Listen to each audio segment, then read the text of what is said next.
তো আসসালামু আলাইকুম সবাইকে। আমরা আজকে পড়ব হচ্ছে ইনসার্টার এবং এক্সট্রাক্টর নিয়ে। তো গত ক্লাসে আসলে এই ছোট্ট অংশটুকু পড়ানো হয়নি, তো আমরা এটা বেসিক্যালি গত ক্লাসের একটা এক্সটেনশন হিসেবে চিন্তা করতে পারো।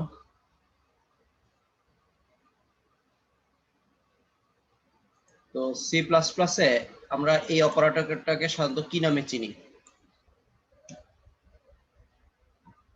কে বলতে পারো? এই অপারেটরটার নাম কি?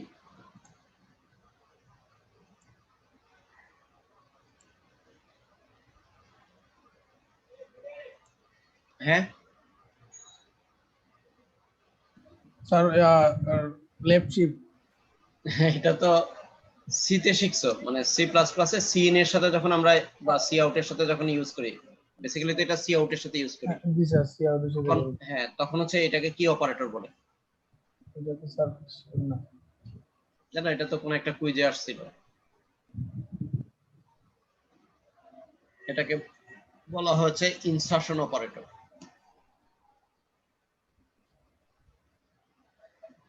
তো আজকে আমাদের প্রথম যেটা হচ্ছে যে আমরা এই ইনসার্শন অপারেটরটাকে ওভারলোড করতে চাই,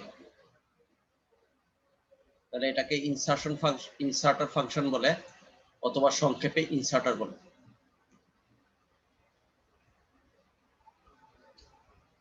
তো গত ক্লাসে আমরা কনসোল ইনপুট আউটপুট নিয়ে আলোচনা করেছিলাম, সেখানে ও স্ট্রিম আই স্ট্রিম এগুলো আমরা দেখেছি। তো যেহেতু এটা আউটপুট, সে কারণে হচ্ছে আমরা এখানে ও স্ট্রিম ইউজ করব এবং এটা রেফারেন্স হিসাবে থাকবে। এটা অপারেটর ফাংশন, যেহেতু এটা ইনসার্শন অপারেটর ফাংশন, এই জন্য এটাকে ইনসার্টার বলা হয়। এটা হচ্ছে ম্যান্ডেটরি ও স্ট্রিম এম্পারসেন্ট স্ট্রিম, এবং এটা অবশ্যই কি হইতে হবে? রেফারেন্স হইতে হবে। আর এটা হচ্ছে ক্লাস নেম অবজেক্ট, যে অবজেক্টের জন্য আমরা হচ্ছে কি ওভারলোড করছি। আর এটা হচ্ছে বডি অফ দা ইনসার্টার, এখানে আমরা আমাদের ইনসার্টার কি কাজ করবে সেটা আমরা এখানে লিখব। তো এখানে তুমি তোমার ইচ্ছা মতো লিখতে পারো, কিন্তু তারপরে এটা উচিত যে আমরা এইটার অরিজিনাল যে মিনিং তার সাথে হচ্ছে কি সিমিলার লেখে হচ্ছে এখানে কোডটা লেখা। আর যেহেতু এখানে রিটার্ন হয়, তাহলে আমরা একটা স্ট্রিম রিটার্ন করব। স্ট্রিম হচ্ছে এই যে এই ভেরিয়েবলটা, এটার নাম দেওয়া দিব, এখানে তা হবে।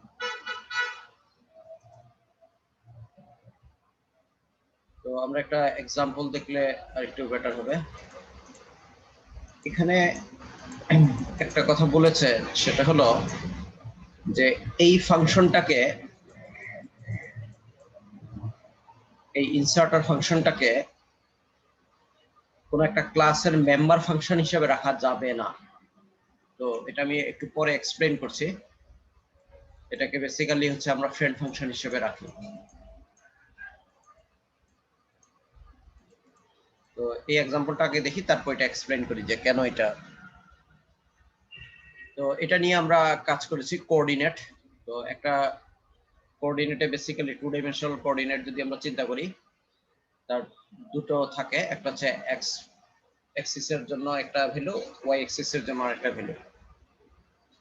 তো এরকম একটা কোঅর্ডিনেট আমরা হচ্ছে ডিসপ্লে করতে চাই।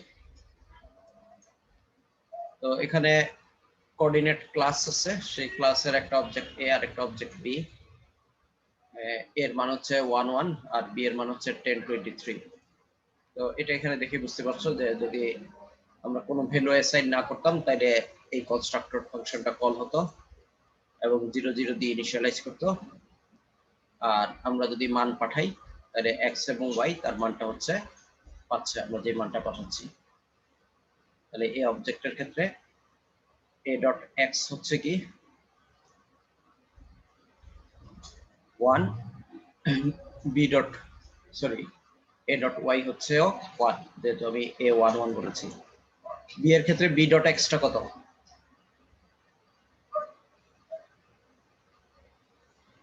বি এর ক্ষেত্রে এক্স ওয়াই এর মান কত?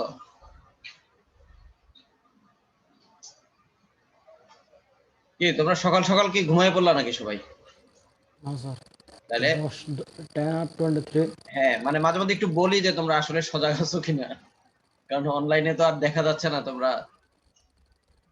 আর নাইলে যেটা করা যায়, কিছুক্ষণ পর পর তোমাদের ভিডিও অন করতে বলতে হইতে হবে আর কি।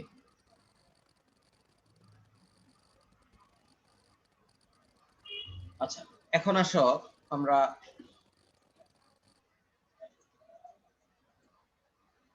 এদেরকে হচ্ছে আমরা কি করতে যাচ্ছি, নর্মাল যেভাবে ভেরিয়েবল গুলোকে আমরা একটা ইন্টিজার ভেরিয়েবল যদি হয় m, তাহলে কাউট m লিখলে যেভাবে লেখা যায়, আমরা এই কোঅর্ডিনেট ক্লাসের যে কোনো একটা অবজেক্টকে আমরা অনেকটা সেইভাবেই আমরা হচ্ছে কি ডিসপ্লে করে দেখাতে চাচ্ছি।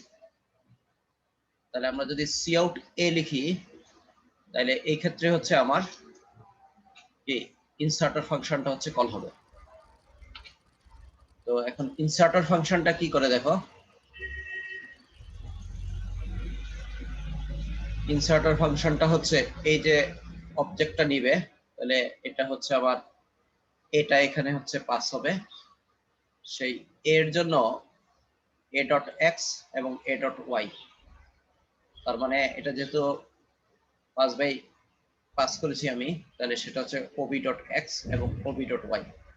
তার মানে এখান থেকে আমরা যদি প্রিন্ট করি তাহলে হচ্ছে 1 1 আসবে। ঠিক একইভাবে আমরা যদি বি এর জন্য প্রিন্ট করি তাহলে 1023 আসবে। তো মাঝখানে যেহেতু আমি এখন কমা দিয়েছি, তাহলে এই কমাটাও হচ্ছে কি ডিসপ্লে করবে।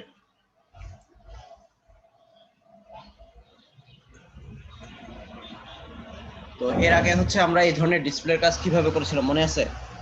স্যার ওই মেম্বার ফাংশন দিয়ে একটা মেম্বার ফাংশন লিখেছিলাম, তার মধ্যে করেছিলাম।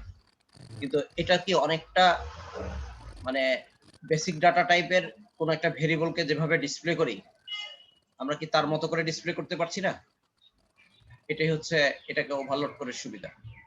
এবং এটা দেখো, আমরা শুধু এর দুইটা মেম্বার যেটা এক্স ওয়াই ছিল শুধু তাদেরকে ডিসপ্লে করছি না, সেখানেও আমরা সাম ফরম্যাটিং কিন্তু করতে পারি। যেমন এখানে আমি শুধু, যদি এখানে তেমন কিছু করিনি, জাস্ট একটা কমা দিয়েছে, তার মানে হচ্ছে কি আমরা এই ইনসার্টার ফাংশনে যেভাবে ডিসপ্লে করতে চাই ঠিক সেভাবেই হচ্ছে কি এখানে ডিসপ্লে করতে। তুমি এখানে অনেক কিছুই কাজ করতে পারো, এখানে বিভিন্ন ফরম্যাটিং ফ্ল্যাগ গুলো ইউজ করতে পারো, তুমি এখানে বিভিন্ন ধরনের ক্যালকুলেশনও করতে পারো। যদিও এটা জেনারেলি সাজেস্ট করা হয় যে আমরা কি বলে ইনসার্টার অপারেটরটা নরমালি যেই অর্থ বোঝায় তার সাথে খুব ক্লোজলি রিলেটেড মিনিং দিয়ে হচ্ছে কি আমরা কাজটা করব, এটা সাজেস্ট। কিন্তু কেউ যদি এখানে অন্য কোনো মানে অন্য কোনো কিছু করে তাহলে বেসিক্যালি সেই কাজটাই হবে। অর্থাৎ এই ফাংশনটা যেহেতু কল হচ্ছে, এই ফাংশনের ভিতরে যা কাজ করব সেই কাজটাই হচ্ছে কি এই ওভারলোডের আমাদের ইনসার্টারটা হচ্ছে করবে। তো একটু আগে বলেছিলাম যে একটা কোশ্চেন, যে এটা কেন ফ্রেন্ড ফাংশন, কেন মেম্বার ফাংশন না? তো তার মূল যেটা কারণ সেটা হচ্ছে যে আমরা জানি যখন একটা মেম্বার ফাংশনকে কল করি তখন হচ্ছে বাম দিকে কি থাকে, অবজেক্টের নাম থাকবে। অবজেক্টের নাম থাকে, আর ডান দিকে হচ্ছে অবজেক্ট থাকে। কিন্তু এখানে হচ্ছে কি যেহেতু আমরা এটা কাউট এর সাথে ইউজ করব, তাহলে আমরা যে অবজেক্টের জন্য কল করছি সেটা কিন্তু কি বাম দিকে আর থাকলো না, এটা ডান দিকে থাকলো। এই জন্যই এটাকে কি করা যাবে না, মেম্বার ফাংশন দিয়ে করা যাবে না। মেম্বার ফাংশন হিসেবে ডিক্লেয়ার করা যাবে না, এটাকে ফ্রেন্ড ফাংশন হিসেবে করতে হবে। বুঝা গেছে? তো তুমি যদি এখানে স্ট্রিম না লিখে কাউট লিখতে তাও হতো, কিন্তু এটা সবসময় বেটার হচ্ছে যে আমি যেহেতু একটা ফাইল এই কনসোল ইনপুট আউটপুট অপারেশন করছি, এটা ওই স্ট্রিম দিয়ে করাটাই বেটার। এখানে আরেকটা এক্সাম্পল দিয়েছে, সেটা হলো একটু আগে আমার ফ্রেন্ড ফাংশন কেন লাগলো, তার পিছনে একটা কারণ হচ্ছে যে আমার এখানকার যে প্রাইভেট ডাটাগুলো আছে সেগুলো আমি কি বাইরে থেকে তো অ্যাক্সেস করতে পারবো না যদি না আমার কি থাকে, ওই ক্লাসের মেম্বার ফাংশন না হয়। আর এর বাইরে হচ্ছে আমি ফ্রেন্ড ফাংশন দিয়ে করতে পারি, এই কারণে হচ্ছে এক্স আর ওয়াই কে আমি এখানে অ্যাক্সেস করতে পেরেছি। তো ফ্রেন্ড ফাংশন ইউজ না করেও করার একটা উপায় আছে, সেটা হচ্ছে আমি যদি ভিতরে মেম্বারগুলোকে কি করি, পাবলিক করি, তাহলে হচ্ছে আমি পারবো। তাহলে বাইরে দেখো একটা আমার কি আছে, এটা কিন্তু মেম্বার ফাংশনও না, ফ্রেন্ড ফাংশনও না। ইনসার্টারটা এখন আমি কি করলাম, বাইরের একটা জেনারেল ফাংশনের মতো করে করলাম। তো এখানে যেহেতু এটা অবজেক্ট আমার কোঅর্ডিনেট ক্লাসের, তাহলে কোঅর্ডিনেট ক্লাসের পাবলিক গুলোকে আমি ওই অবজেক্ট দিয়ে কি ক্লাসের বাইরে থেকে কি অ্যাক্সেস করতে পারবো। এই জন্য এখানে ob.x ob.y কোনো সমস্যা হবে না। কিন্তু এইখানে আমাদের হচ্ছে কি, মানে আমি ক্লাসের বাইরে থেকে কিন্তু কি অ্যাক্সেস করতে পারতাম না, যেহেতু এই ডাটাগুলো হচ্ছে কি প্রাইভেট। এই কারণে আমার হচ্ছে ফ্রেন্ড ফাংশনটা লেগেছে। তবে দুই ক্ষেত্রে সেম কথা, কি হতে পারবে না,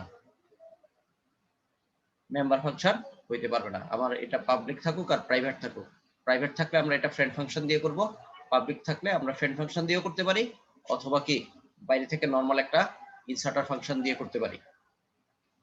কিন্তু আমরা দুই ক্ষেত্রেই কি করতে পারবো না, মেম্বার ফাংশন দিয়ে কাজটা করতে পারবো না। হ্যাঁ বলো, কারো কোনো কোশ্চেন আছে? সেকেন্ড এক্সাম্পলটা দেখতে পারো, সেটা হলো সরি থার্ড এক্সাম্পলটা। এখানে দেখো আমরা ট্রায়াঙ্গেল ক্লাসের একটা অবজেক্ট টি1 ক্রিয়েট করেছি, সেটাকে আমরা ডিসপ্লে করছি। তো টি1 ডিসপ্লে করলে যেটা করেছে যে এখানে দেখো আমার ইনসার্টারটা কিন্তু অনেক কিছু কাজ করেছে ভিতরে, জাস্ট শুধু ডিসপ্লে করার কাজ করেনি, সে একটা নির্দিষ্ট প্যাটার্নে তাকে ডিসপ্লে করেছে। অর্থাৎ হচ্ছে এখানে এরকম ইচ্ছা করলে তুমি কোড লিখতে পারো। এবং টি1 যেহেতু 5.5, তাহলে এটা এই 5.5 সাইজের হচ্ছে একটা কি করলো, ট্রায়াঙ্গেল তৈরি করলো।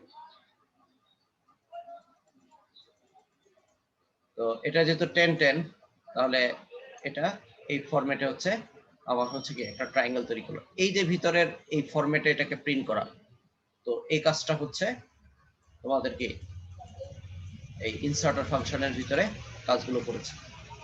তো আগে বললাম যে এটা চাইলে আমরা করতে পারি আর কি, কিন্তু নরমালি আমাদের ইয়াটা কনসেপ্টটা হচ্ছে যে আমরা মানে সাধারণত ডিসপ্লে বলতে যেটা বোঝায়, মানে ইনসার্টার অপারেটরের নরমাল যে ফাংশনালিটি সেটাই আমরা করব, কিন্তু জাস্ট হচ্ছে কি অবজেক্টের জন্য তার সাথে মানে ক্লোজলি ম্যাচ যেই কাজগুলো করা যায় সাধারণত সেটাই রাখবে। কিন্তু কেউ যদি চায় তাহলে সেখানে কি করতে পারে, অনেক কিছুই করতে পারে। যেমন এখানে আমি হাইট আর বেস দুইটা ইনপুট নিয়েছি ট্রায়াঙ্গেলের, এবং সেই আলোকে হচ্ছে কি একটা ট্রায়াঙ্গেল মানে ট্রায়াঙ্গেলের প্যারামিটার গুলো প্রিন্ট করে নিয়ে একটা ট্রায়াঙ্গেলে প্রিন্ট করে ফেলেছে, মানে ওই হাইটার এবং ওই বেসের।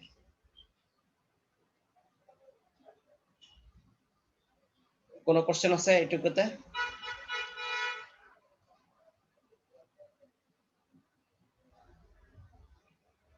আচ্ছা আমরা এবার দেখি, যেহেতু ইনসার্টারকে করতে পেরেছি, তার মানে হচ্ছে আমরা কি করতে পারবো, এই অপারেটরটার নাম কি,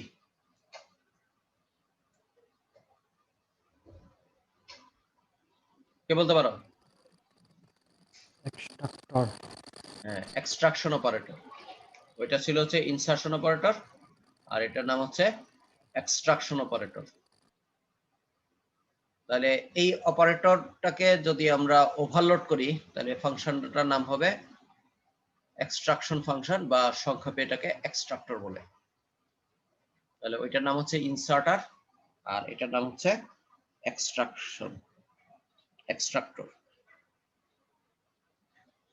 তাহলে এটার ফরম্যাটটা অলমোস্ট একই, শুধু মেইন যেটা পার্থক্য সেটা হচ্ছে ওখানে হচ্ছে ওইটা যেহেতু আউটপুটের সাথে রিলেটেড ছিল এই জন্য ওই স্ট্রিম ইউজ করেছি, এটা যেহেতু ইনপুটের সাথে রিলেটেড এখানে হচ্ছে আমরা কি ইউজ করব, আই স্ট্রিম ইউজ করব। আর বাকি ফরম্যাট দেখো একই, তবে এখানে একটা ম্যান্ডেটরি যে এটা হচ্ছে কি হবে, এটা রেফারেন্স হবে যেহেতু আমরা ইনপুট নিচ্ছি।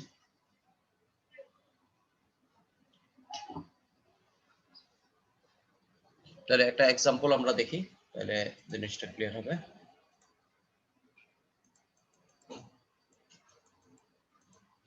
একই এক্সাম্পল আমাদের সেই কোঅর্ডিনেট ক্লাস তার দুইটা মেম্বার ডাটা এক্স ওয়াই, ওইটাকে আমরা ইনিশিয়ালাইজ করছি 0 আর্গুমেন্টের ক্ষেত্রে হচ্ছে 0 0 দিয়ে, আর 2 আর্গুমেন্টের ক্ষেত্রে যে দুইটা আমি প্যারামিটার হিসেবে পাস করছি। আচ্ছা, এখানে দেখো আমরা প্রথম যেটা এখানে আছে ওই স্ট্রিম, সেটা হচ্ছে আগেরটাই, যে আমরা এক্স এবং ওয়াই এর মানকে ডিসপ্লে করছি। আচ্ছা, এখন আমরা যদি ইউজার থেকে ইনপুট নিতে চাই, আগে আমরা কিভাবে করেছিলাম মনে আছে তোমাদের? কোন একটা অবজেক্টের জন্য যখন আমরা ইনপুট নিয়েছিলাম, মেম্বার ফাংশন দিয়ে গেট ডাটা দিয়ে হ্যাঁ, গেট ডাটা টাইপের কোন একটা মেম্বার ফাংশন লিখেছি আর কি, নাম যেটাই দিই না কেন, মানে জাস্ট একটা মেম্বার ফাংশন দিয়ে তার ভিতরে হচ্ছে আমরা লিখেছি। তো আমরা এখানে চাচ্ছি যে আমরা এই কোঅর্ডিনেট ক্লাসের একটা অবজেক্ট হচ্ছে এ, যদি এটাকে প্রথমে ইনিশিয়ালাইজ করা হয়েছে 1 1 দিয়ে, কিন্তু এখন আমরা চাই যে নতুন একটা ভ্যালু নিব, ইউজার থেকে ইনপুট নিব, তাহলে সি ইন এ দিলাম। তো আসলে এ পড়া মানে কিন্তু কি একটা ডাটা পড়া না, তাই না? বেসিক্যালি এ পড়া মানে হচ্ছে কি তার দুটো মেম্বার ডাটা পড়া, এক্স এবং ওয়াই দুইটা ভ্যালু পড়া। তো আগে আমরা সেটা এইভাবে না লিখে আমরা করতাম কি, এ ডট গেট ডাটা এই ধরনের কোন একটা মেম্বার ফাংশনকে কল করতাম। তো সেখানে গিয়ে আমরা মানে এক্স আর ওয়াই এর মানটা কি আলাদা আলাদা ভাবে পড়তাম। তো এখানে দেখো আমরা সিন এ যখন লিখলাম, তার মানে হচ্ছে কি আমরা বেসিক ডাটা টাইপকে যেভাবে ইনপুট নিতে পারি সেভাবে ইনপুটটা নিলাম। তো এটা যেহেতু সরাসরি, এটা যেহেতু অবজেক্ট, তাহলে তো কম্পাইলার সরাসরি চিনবে না, অবশ্যই তাহলে আমাকে এই এ অবজেক্টের জন্য হচ্ছে কি ওভারলোডিং করতে হবে। এটাকে ওভারলোড করা লাগবে। তো সেই ওভারলোডের কাজটা হচ্ছে এখানে করা হয়েছে, আই স্ট্রিম এম্পারসন অপারেটর, আমার অপারেটরটা istream ampersand stream coordinate ampersand object. তো এখানে ইচ্ছা করলে আমি শুধুমাত্র এটা দিতে পারতাম স্ট্রিম ওবিএক্স ওবিওয়াই, অথবা এর সাথে রিলেটেড করে ভিতরে আমি কি আরো কিছু আবার স্টেটমেন্ট কি আমি লিখতে পারি।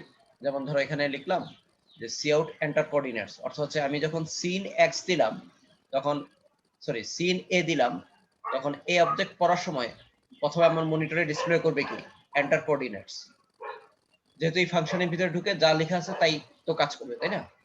তাহলে আবার শুরুতে থাকবে হচ্ছে কি এন্টার কোঅর্ডিনেটস, মানে এটা মানে ম্যান্ডেটরি না, কিন্তু এটা জাস্ট বোঝার জন্য যে আমি যদি এর ভিতরে অন্য কিছু লিখি তাহলে সে কাজটা আসবে। যেমন আমি এখানে শুরুতে একটা সি আউট লিখছি, তাহলে আমার প্রথমে এই মেসেজটা সবার আগে হবে এন্টার কোঅর্ডিনেটস, এরপরে আমি যেটা ইনপুট দিব সেটা এক্স এবং ওয়াই এর কাছে চলে যাবে, তাহলে এ ডট এক্স আর এ ডট ওয়াই এই জায়গাটায় আমাদের ডাটাগুলো কি স্টোর হবে।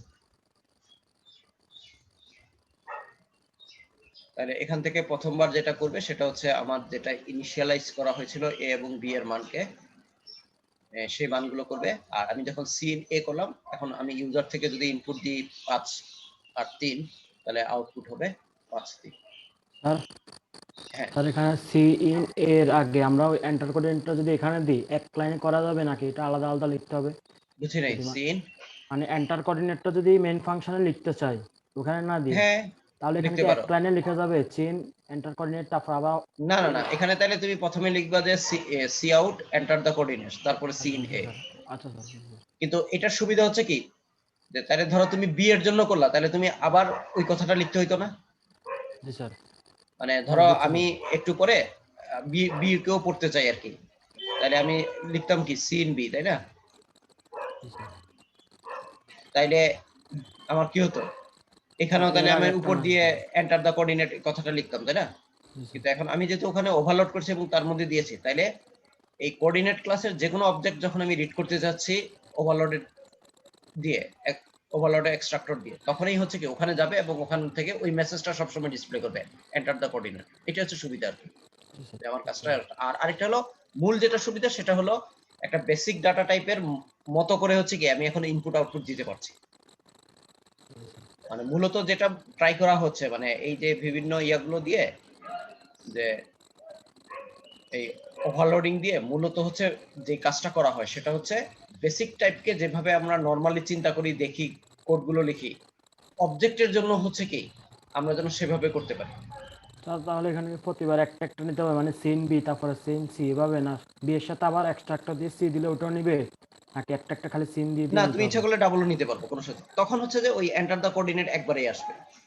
জি স্যার, বুঝছি স্যার।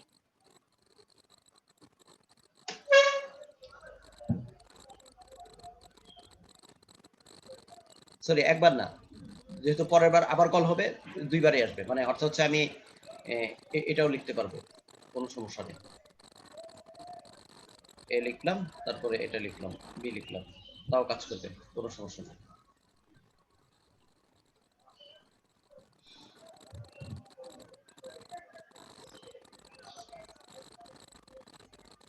তাহলে মোটামুটি এখানে আরেকটা এক্সাম্পল আছে, এটা একটু দেখে নিতে পারো। তাহলে আমরা আজকে ছোট একটা অংশ ছিল কনসোল ইনপুট আউটপুটের সাথে, সেটা হচ্ছে আমার নিজের মতো করে ইনসার্টার বা এক্সট্রাক্টর কিভাবে লিখবো সেটার আমরা দেখলাম, জেনারেল ফরম্যাটটা দেখলাম, এবং আমরা কয়েকটা এক্সাম্পল দিয়ে টেস্ট করলাম। তাহলে আমাদের এই পার্টটা আপাতত আমরা শেষ ধরে নিতে পারি।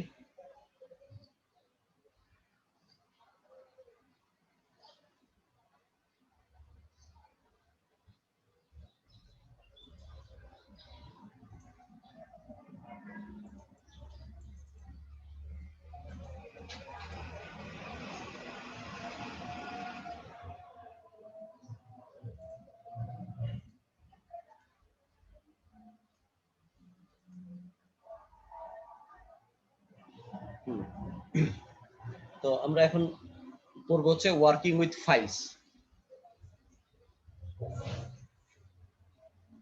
আচ্ছা, 1 মিনিট, আমি আসছি।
আচ্ছা, তো আমরা যেটা বললাম যে আমরা এখন আলোচনা করব ফাইল নিয়ে। তো ফাইল কেন লাগে বলো দেখি। টেক্সট ফাইল থেকে ইনপুট নেওয়ার জন্য, ডাটা নেওয়ার জন্য বা রাখার জন্য, ফাইলের মধ্যে সেভ রাখার জন্য। কেন রাখি সেটা, মানে ফাইলের কারণ ভিতরে কেন ডাটা রাখি, বা কেন? কারণ আমরা যখন এমনি প্রোগ্রাম রান করি সেগুলা শেষ হওয়ার পর চলে যায়, যাতে ডাটাগুলো স্টোর থাকে ওই জন্য। অর্থাৎ হচ্ছে এতদিন আমরা যে ধরনের কোডগুলো করেছি সবগুলোতেই আমার ডাটাগুলো ছিল কোথায়? র্যামে ছিল, তাই না? মেইন মেমোরিতে ছিল, র্যামে ছিল। তাহলে র্যামের একটা বৈশিষ্ট্য হচ্ছে কি, সেটা হচ্ছে ভোলাটাইল মেমোরি। আমরা পাওয়ার অফ করে দিলে বা প্রোগ্রাম শাটডাউন করে দিলে আমাদের হচ্ছে কি ইনপুট বা আউটপুট সমস্ত ডাটাগুলো হারিয়ে যাবে। তো আমরা যদি ডাটাগুলোকে পার্মানেন্টলি কোথায় স্টোর করতে চাই, তাহলে আমরা হচ্ছে ফাইল ইউজ করব। তো সেটা ফ্লপি ডিস্ক হতে পারে, হার্ড ডিস্ক হতে পারে, পেন ড্রাইভ হতে পারে, অর্থাৎ যে কোনো একটা সেকেন্ডারি স্টোরেজ মিডিয়া হচ্ছে আমাদেরকে ব্যবহার করতে লাগবে। তো সিতে আমরা দেখেছি, তোমাদের মনে আছে সিতে কিভাবে কাজ করেছিল ফাইল নিয়ে? কি ইউজ করেছিল মনে আছে? একটা লাইব্রেরি ফাংশন ইউজ করেছিল। Sir F open, F open দিয়ে কাজগুলো সাধারণত করেছে। তো এখানে হচ্ছে আমরা দেখব যে আমরা হচ্ছে বেসিক্যালি স্ট্রিম নিয়ে কাজ করব, এফ স্ট্রিম বা এই ধরনের কাজ করব। আমরা আসছি একটু একটু করে।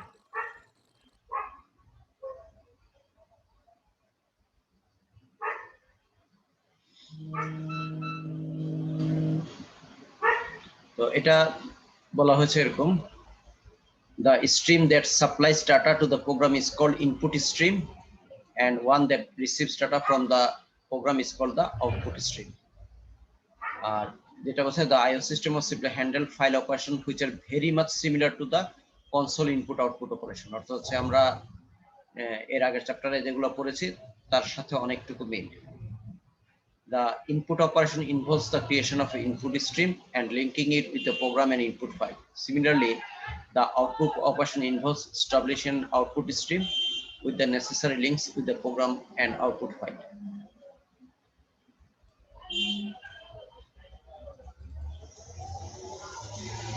তো এটাও হচ্ছে বেসিক্যালি আমরা ওই বালাগুরু স্বামীর বই থেকে পড়ছি, তো একটু সহজ করে এখানে আছে, তো মানে আমি শর্টকাট করার জন্য আপাতত এখান থেকে নিচ্ছি। তো এটা একটা ডায়াগ্রাম কিভাবে ইনপুট আউটপুট কাজ করে। দেখো আমরা কোন একটা ফাইল আছে, সেই ফাইল থেকে ইনপুট স্ট্রিমের মাধ্যমে রিড করলাম, প্রোগ্রাম সেই ডাটাটা নিল, নিয়ে প্রোগ্রাম থেকে কোন একটা আউটপুট দিল, সেই আউটপুটটা আউটপুট স্ট্রিম থেকে আমরা যদি ফাইলে আবার রাইট করতে চাই ফাইলে আবার রাইট করতে পারবো। তো এটা আমরা কনসোল ইনপুট আউটপুট সময় দেখেছিলাম যে আমাদের সবার উপরে হচ্ছে আইওএস, ওখান থেকে আই স্ট্রিম আর ও স্ট্রিম, এর বাইরে হচ্ছে স্ট্রিম বাফার। আমাদের মূলত হচ্ছে আমরা এটা ইনহেরিট করা হচ্ছে আইও স্ট্রিমটা হচ্ছে, এখানে ডিরেকশনটা কিন্তু উল্টা। আমরা লেফটের বইতে ডিরেকশনটা দেখেছিলাম উপরের দিকে, এই বইতে ফলো করেছে ডিরেকশনটা হচ্ছে নিচের দিকে। অর্থাৎ হচ্ছে আইও স্ট্রিমটা হচ্ছে আই স্ট্রিম এবং ও স্ট্রিম এই দুইটাকে হচ্ছে ইনহেরিট করে।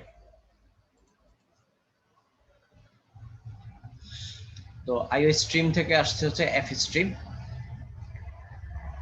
আর এখানে আইএফ স্ট্রিম আছে, ওএফ স্ট্রিম আছে। মূলত হচ্ছে আমরা যেটা কাজ করব সেটা বেসিক্যালি হচ্ছে এই এফ স্ট্রিম নিয়ে হচ্ছে কাজ করা।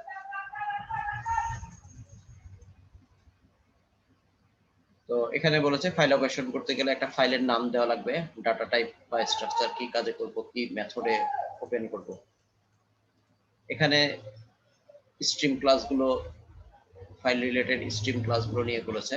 ফাইল বাফার এটার কি কাজ, fstream base, ifstream, ofstream, আর হচ্ছে এফ স্ট্রিম। তো মূলত এগুলো হচ্ছে, এটা হচ্ছে আই স্ট্রিম, এটা যেটা আমরা একটু আগে ইয়ার সময় দেখেছি, বা ও স্ট্রিম দেখেছি, এটা জাস্ট এফটা থাকার কারণে এটা হচ্ছে file related input, file related output, আর এটা বেসিক্যালি হচ্ছে দুইটাই সাপোর্ট করে।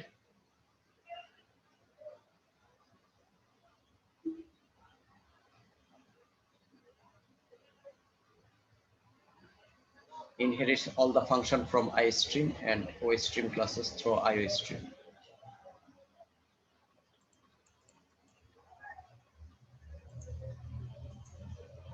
তো এখানে যেটা বলছে the file name is a string of characters that make up a valid file name. তো তোমরা জানো যে কোন একটা ফাইলের কিভাবে নাম দেয়, এবং এটা ফাইল নামকরণের সময় সাধারণত কি থাকে বলো দেখি, দুইটা পার্ট থাকে না, আর মাঝখানে কি থাকে একটা, সাধারণত অ্যাসাইনমেন্ট অপারেটর, একটা ডট থাকে। যেমন ধরো একটা ফাইলের নাম দিলা a.txt, তাই না? বা তোমরা সি এর ফাইল হচ্ছে কি a.c, বা C++ এর ফাইল কি a.cpp। তোমরা যদি ওয়ার্ডে তৈরি করো সাধারণত ফাইল কিরকম হয়, a.doc বা docx, তাই না? একটা পাওয়ার পয়েন্টে যদি একটা ফাইল তৈরি করো সাধারণত কি হয়, pptx, .pptx, .ppt অথবা pptx, যেটাই বলো।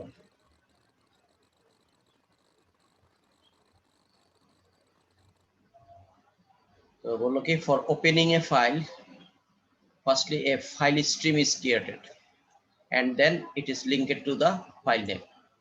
এটা অনেকটা সি তে যেভাবে করেছে তার মতো। A file stream can be defined using the classes ifstream, ofstream and fstream that contain in the header file of fstream. The class to be used depend upon the purpose, এটা তো বুঝলাম। আচ্ছা, এখন হচ্ছে আমরা দুইটা ভাবে করতে পারি, একটা হচ্ছে কনস্ট্রাক্টর ফাংশন ইউজ করে, আর একটা হচ্ছে ওপেন ফাংশন ইউজ করে। তো এই ওপেনটা হচ্ছে তোমাদের ওই সি তে যেটা এফ ওপেন করেছে তার মতোই। তাহলে একটা হচ্ছে কনস্ট্রাক্টর দিয়ে করতে পারি আর একটা হচ্ছে ওপেন দিয়ে করতে পারি।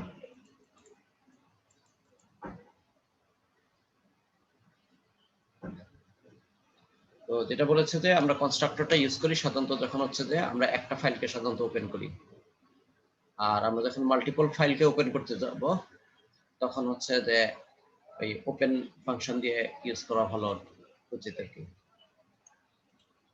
So opening files using constructor. While using constructor for opening files, file name is used to initialize the file stream object. The involves the following steps. Create a file stream object to manage the stream using the appropriate class. Initialize the file object using desired file name. তো এটা আসলে example দেখলে বুঝতে পারবে। আমি of stream দিয়ে একটা কি করলাম, স্ট্রিম নাম দিলাম হচ্ছে আউট ফাইল, তাহলে বেসিক্যালি হচ্ছে আর এটা হচ্ছে কি আমার ফাইলের নেম।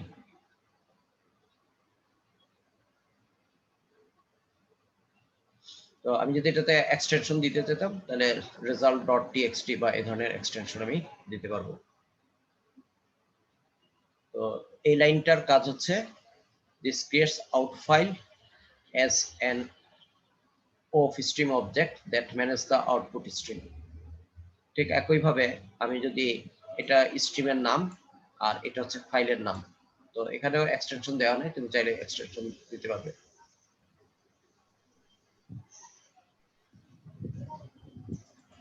স্যার বুঝি না এটা, এই দুটার কাজ কি স্যার? উপরেরটার কাজ হচ্ছে বেসিক্যালি হচ্ছে আউটপুট রিলেটেড আর নিচেরটার কাজ হচ্ছে ইনপুট রিলেটেড। তো এখানে স্ট্রিমটার নাম, যেমন ধরো আমরা সিতে কিভাবে করেছে মনে আছে কিনা কারো? সিতে কিভাবে করেছিলা তোমরা? ফাইল লিখে একটা পয়েন্টার ডিফাইন করেছিল না? জি স্যার। ধরো স্টার এফপি নামে একটা পয়েন্টার ক্রিয়েট করেছো, পরে এই এফপি ইকুয়াল টু হচ্ছে কি এফ ওপেন দিয়ে এখানে ফাইলের নাম মোড এগুলো লিখেছিল, তাই না? তো এখানেও এই যে এখানে তুমি লিখেছিল হচ্ছে কি ফাইলের নামটা, এটাই হচ্ছে সেই ফাইলের নামটা। এটা দিয়ে কি ফাইলটা ক্রিয়েট হবে? হ্যাঁ, এই যে এটা দিয়ে হচ্ছে তোমার হচ্ছে কি একটা ফাইলের ভিতরে রাখা যাবে, আর এটা দিয়ে হচ্ছে তোমার হচ্ছে কি একটা ফাইল থেকে ডাটা কি ফাইলের ভিতরে ডাটা লেখা যাবে, আর এটা হচ্ছে ফাইল থেকে কোনো কিছু পড়া যাবে আর কি। এটা বেসিক্যালি আউটপুটের জন্য।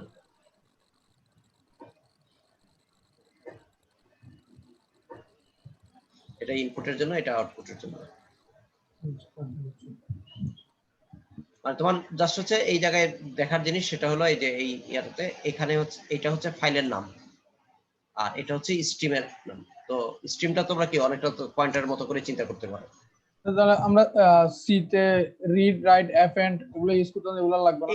না না, ওটা তো লাগবে। এটা তো হলো আমি ফাইলটাকে ওপেন করছি শুধু, মানে তুমি একটু আগে যেটা লিখলাম এই যে ফাইল মানে সিতে যেটা সেটার সাথে যদি কম্পেয়ার করো, আমি এখানে একটা পয়েন্টার করলাম আর হচ্ছে F equal to F open লিখলাম, এটা থেকে আমার ফাইলের ভিতরে কাজ হয়ে গেল। এখানে তো জাস্ট হচ্ছে কি একটা ফাইল পয়েন্টার ডিফাইন হলো আর ফাইলটাকে আমি কোন একটা মোডে রিড বা রাইট বা যে কোনো একটা মোডে হচ্ছে কি ওপেন করলাম, তাই না? এটুকুই তো হচ্ছে, এর বাইরে কি এখানে কিছু আর হচ্ছে না স্যার, বুঝছি। তাহলে এখানে সেম কাজটা হচ্ছে এখানে হচ্ছে।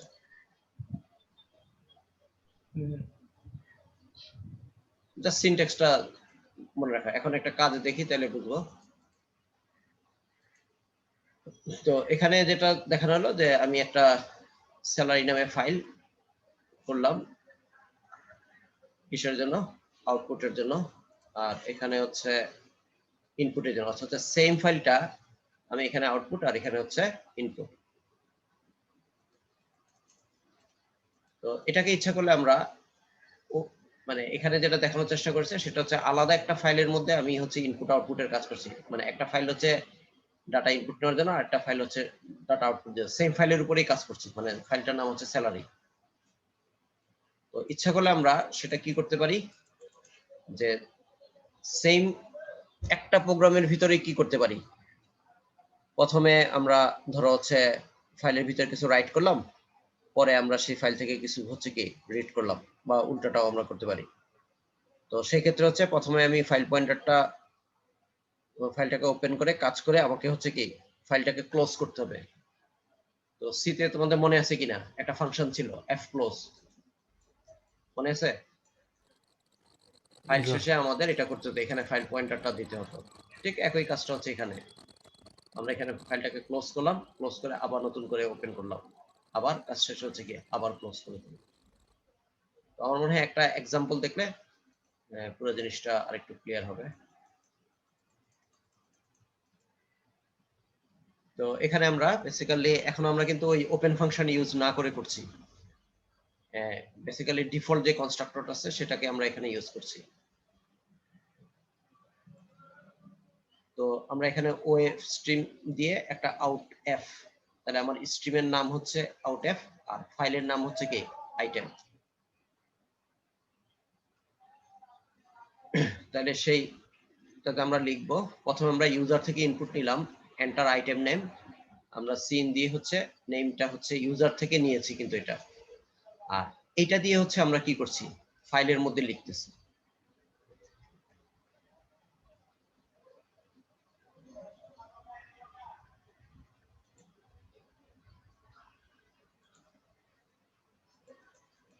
তাহলে দেখো আইটেম নামে যে ফাইলটা তৈরি হলো সেই ফাইলের ভিতরে হচ্ছে কি আমরা এখন এই যে আউট এফ এটার মাধ্যমে আমরা হচ্ছে কি ডাটাগুলো লিখছি। তাহলে তখন এখানে নেম আসবে, তারপর হচ্ছে সিওর enter cost, float cost, cin cost, out F cost, তাহলে এখানে হচ্ছে কস্ট, এই ডাটাটা হচ্ছে ওখানে কি স্টোর হচ্ছে। এরপরে হচ্ছে আমরা কি করলাম, এই ফাইল পয়েন্টারটা মানে ফাইল স্ট্রিমটা আউট এফ স্ট্রিমটা হচ্ছে কি আমরা ক্লোজ করে দিলাম। এখন ক্লোজ করে দিয়ে আমরা আবার হচ্ছে কি সেমটা আবার হচ্ছে কি আমরা ওপেন করছি, ওপেন করে এখন হচ্ছে কি আমরা ওখান থেকে নেম মানটা কস্ট মানটা হচ্ছে কি রিড করলাম, রিড করে এখন হচ্ছে কি আমরা মনিটরে ডিসপ্লে করে দেখালাম। আমার মনে হয় এটা একটা কাজ করলে হয়, দেখি এটা কপি হয় কিনা। হচ্ছে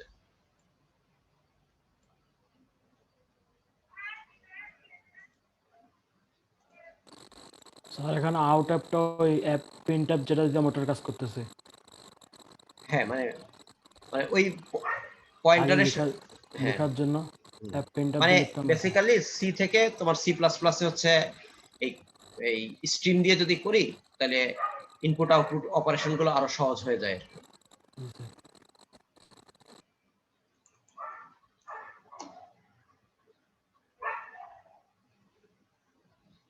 আচ্ছা আমরা কোড ব্লকসে একবার একটা একটা কোড রান করে দেখি।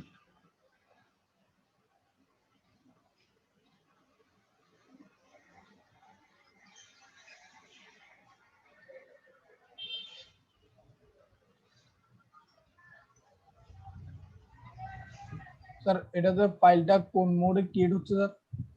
হ্যাঁ সেগুলোর একটু পরে আসছি।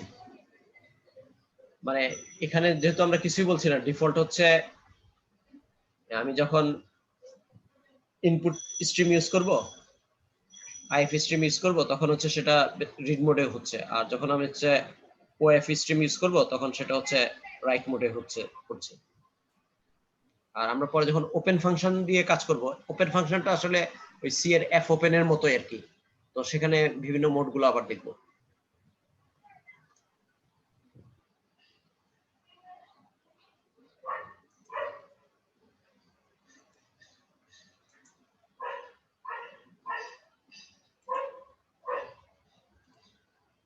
আচ্ছা আমার একটু সময় নিচ্ছে ওই যে কোড ব্লকস ওপেন হতে।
এটাতে আবার আমাদের ডাবল কোটেশন গুলো তো সমস্যা আছে।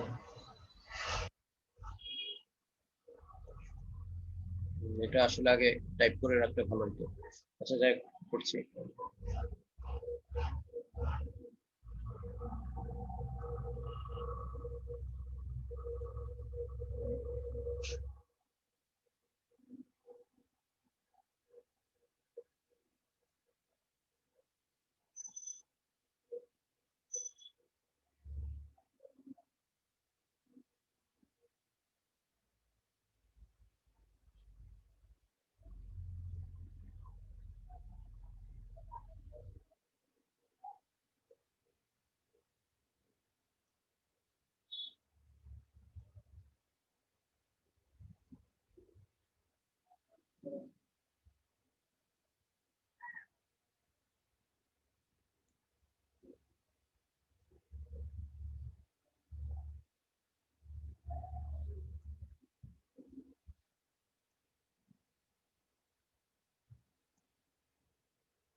কোড ব্লকসটা কি দেখা যাচ্ছে?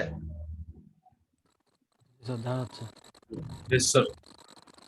আচ্ছা তাইলে দেখো, আমরা যদি এই প্রোগ্রামটা রান করি তাহলে আমাদের কোনো একটা কিছু ইনপুট দিতে বললো। সরি, আমরা নেমে হচ্ছে কোনো একটা নাম দিব।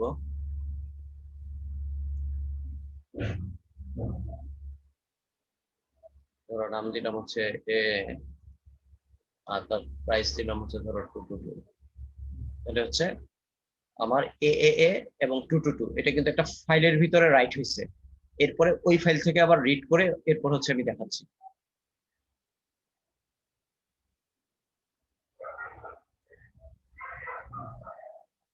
দেখা যাচ্ছে?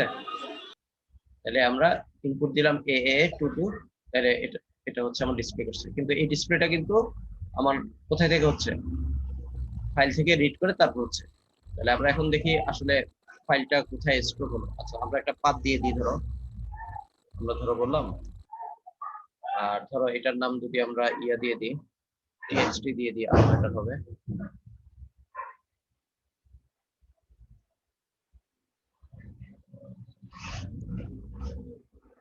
আমরা ডাবল ব্ল্যাক স্ল্যাশ কেন লিখতে হচ্ছে?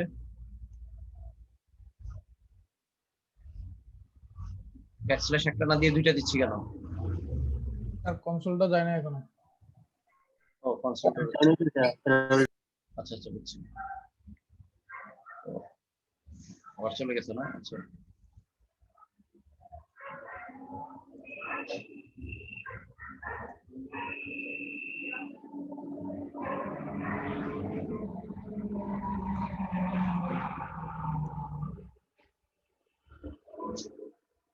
আচ্ছা আমরা এখানে ডাবল ব্যাকস্ল্যাশ লিখলাম, অর্থ হচ্ছে আমরা যে ফাইলটা ক্রিয়েট করলাম সেই ফাইলটা হচ্ছে কি ই ড্রাইভে রাখছি।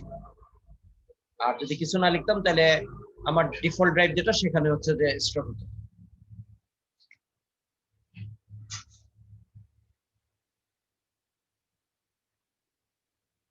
তাহলে আমরা এখন চেক করে দেখি ই ড্রাইভে আসলে এটা তৈরি হয়েছে কিনা। কি নাম দিছি এটার?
আচ্ছা, এখন তোমাদের শেয়ারে কোনটা আছে?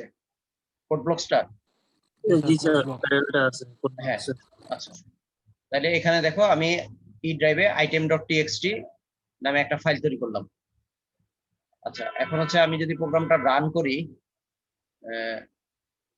আবার ওই ইউনিটটা আসছে না, এখন হচ্ছে ব্ল্যাক স্ক্রিনটা আসছে। ধরো জি, আমি, স্যার। হ্যাঁ, ধরো আমি একটা আইটেমের নাম বলো দেখি, কি দিব? book।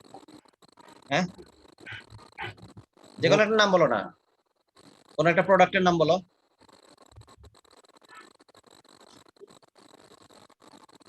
স্যার বুক। আচ্ছা, বুক দিলাম, ঠিক আছে। আচ্ছা, আর বইয়ের দাম বলো। 1000 টাকা। পেন। আচ্ছা, 1000 টাকা দিলাম, ঠিক আছে। আচ্ছা, তো এটা তো দেখতে পেলাম যে হ্যাঁ, বুক এবং 1000 টাকা ডিসপ্লে করছে, কিন্তু সেটা ডিসপ্লেটা আসলে কোথায় থেকে করছে এবং আমার ওই ফাইলটা আসলে ক্রিয়েট হয়ে ওখানে স্টোর হইলো কিনা। তো আমরা ইয়াতে যাই, ই ড্রাইভটা কোথায়?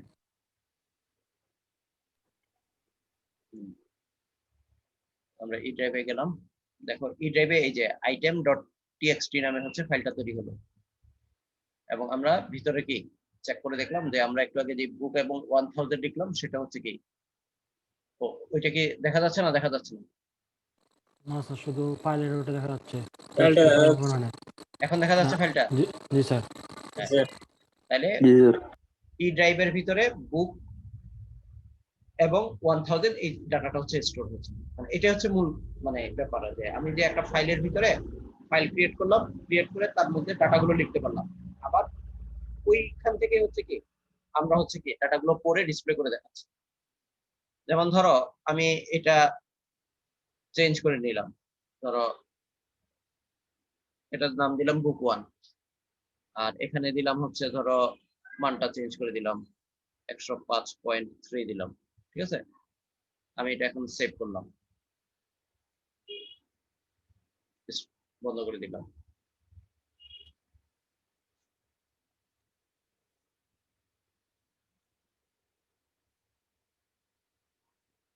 আচ্ছা, আমার হচ্ছে এই অংশটা এই মুহূর্তে দরকার নাই।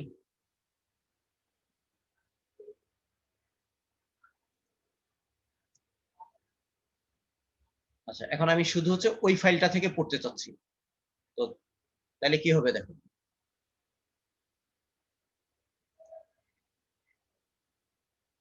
এখানে একটা উইন্ডো খোলা আছে।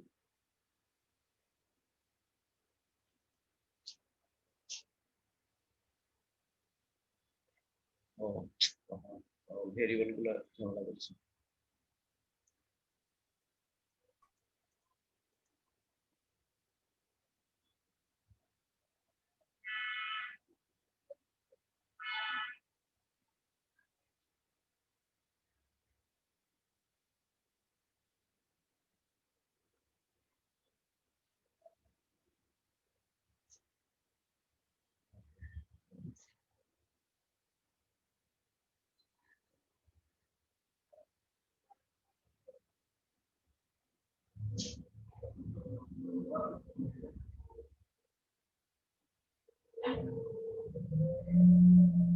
আচ্ছা, আমরা সহজ করে এই দুইটা বের করে নিলে হয়তো আর কি, যে আমাদের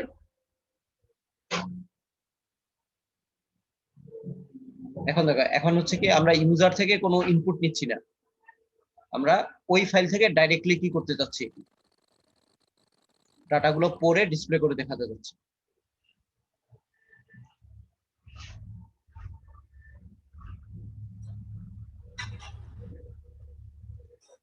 তাহলে দেখো একটু আগে আমরা ওই ফাইলের মধ্যে ম্যানুয়ালি কি লিখছিলাম, বুক 1 লিখছিলাম আর 105.3 লিখছিলাম, তো ওইটাই কিন্তু এখন আমাকে কি করেছে, ডিসপ্লে করে দেখাচ্ছে। বুঝা গেছে? স্যার তাহলে এইভাবে তুমি নিজে কোনো ফাইল ক্রিয়েট করো নাই, কোনোভাবে একটা ফাইল ক্রিয়েটেড করা আছে, তুমি তার কন্টেন্ট গুলোকে পড়তে চাও, তাহলে এইভাবে তুমি ইচ্ছা করলে কি করতে পারবে, কন্টেন্ট গুলো পড়ে দেখাতে পারবে। অথবা তুমি একটা ফাইল ক্রিয়েট করতে চাও, তাহলে তো একটু আগে আমরা দেখলাম যে এই যে উপরের অংশটা দিয়ে আমরা হচ্ছে কি একটা ফাইল ক্রিয়েট করতে পারি। তো এই ধরনের কাজ তোমরা কিন্তু সিতেও করেছো, জাস্ট হচ্ছে আমরা মানে নতুন ভাবে মানে সি প্লাস প্লাস এর সিনট্যাক্সে হচ্ছে জিনিসটা লিখি। তো আমরা আগের জায়গায় আবার ফেরত যাই।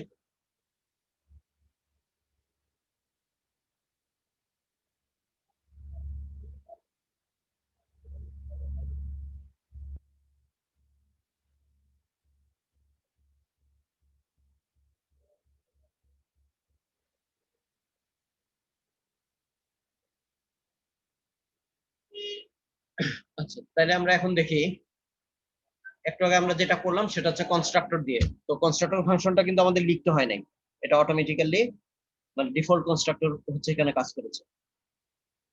আর সেকেন্ড পদ্ধতি যেটা, সেটা হচ্ছে ইউজিং ওপেন ফাংশন। তো এটার সিনট্যাক্সটা প্রথমে দেখো, যে প্রথমে একটা ফাইল স্ট্রিম ক্লাস লেখা লাগবে, তারপর একটা স্ট্রিম অবজেক্ট ডিক্লেয়ার করা লাগবে। তো এটা অনেকটা তোমাদের ওই যে আগের মতো ফাইল স্টার এফপি সিতে যেটা দেখলাম। আর এরপরে হচ্ছে ওই অবজেক্টের জন্য ওপেন ফাংশনটাকে কল করব এবং এখানে হচ্ছে কি ফাইলের নাম থাকবে। তো এটা তুমি যদি সি এর সাথে সিমিলারিটি খুঁজো, এফ ওপেন লাইব্রেরি ফাংশনকে যেভাবে কল করছি তার মতো। তাহলে এটা একটা প্রোগ্রাম দেখলে বোঝা যাবে। আমরা ও এফ স্ট্রিম দিয়ে এফ আউট একটা কি করলাম,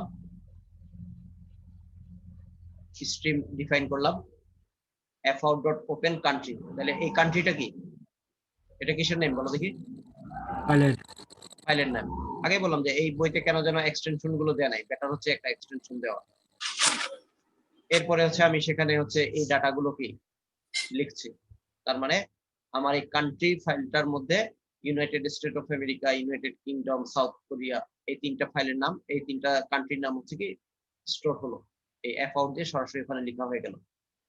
এটা দিয়ে আমি বন্ধ করে দিলাম।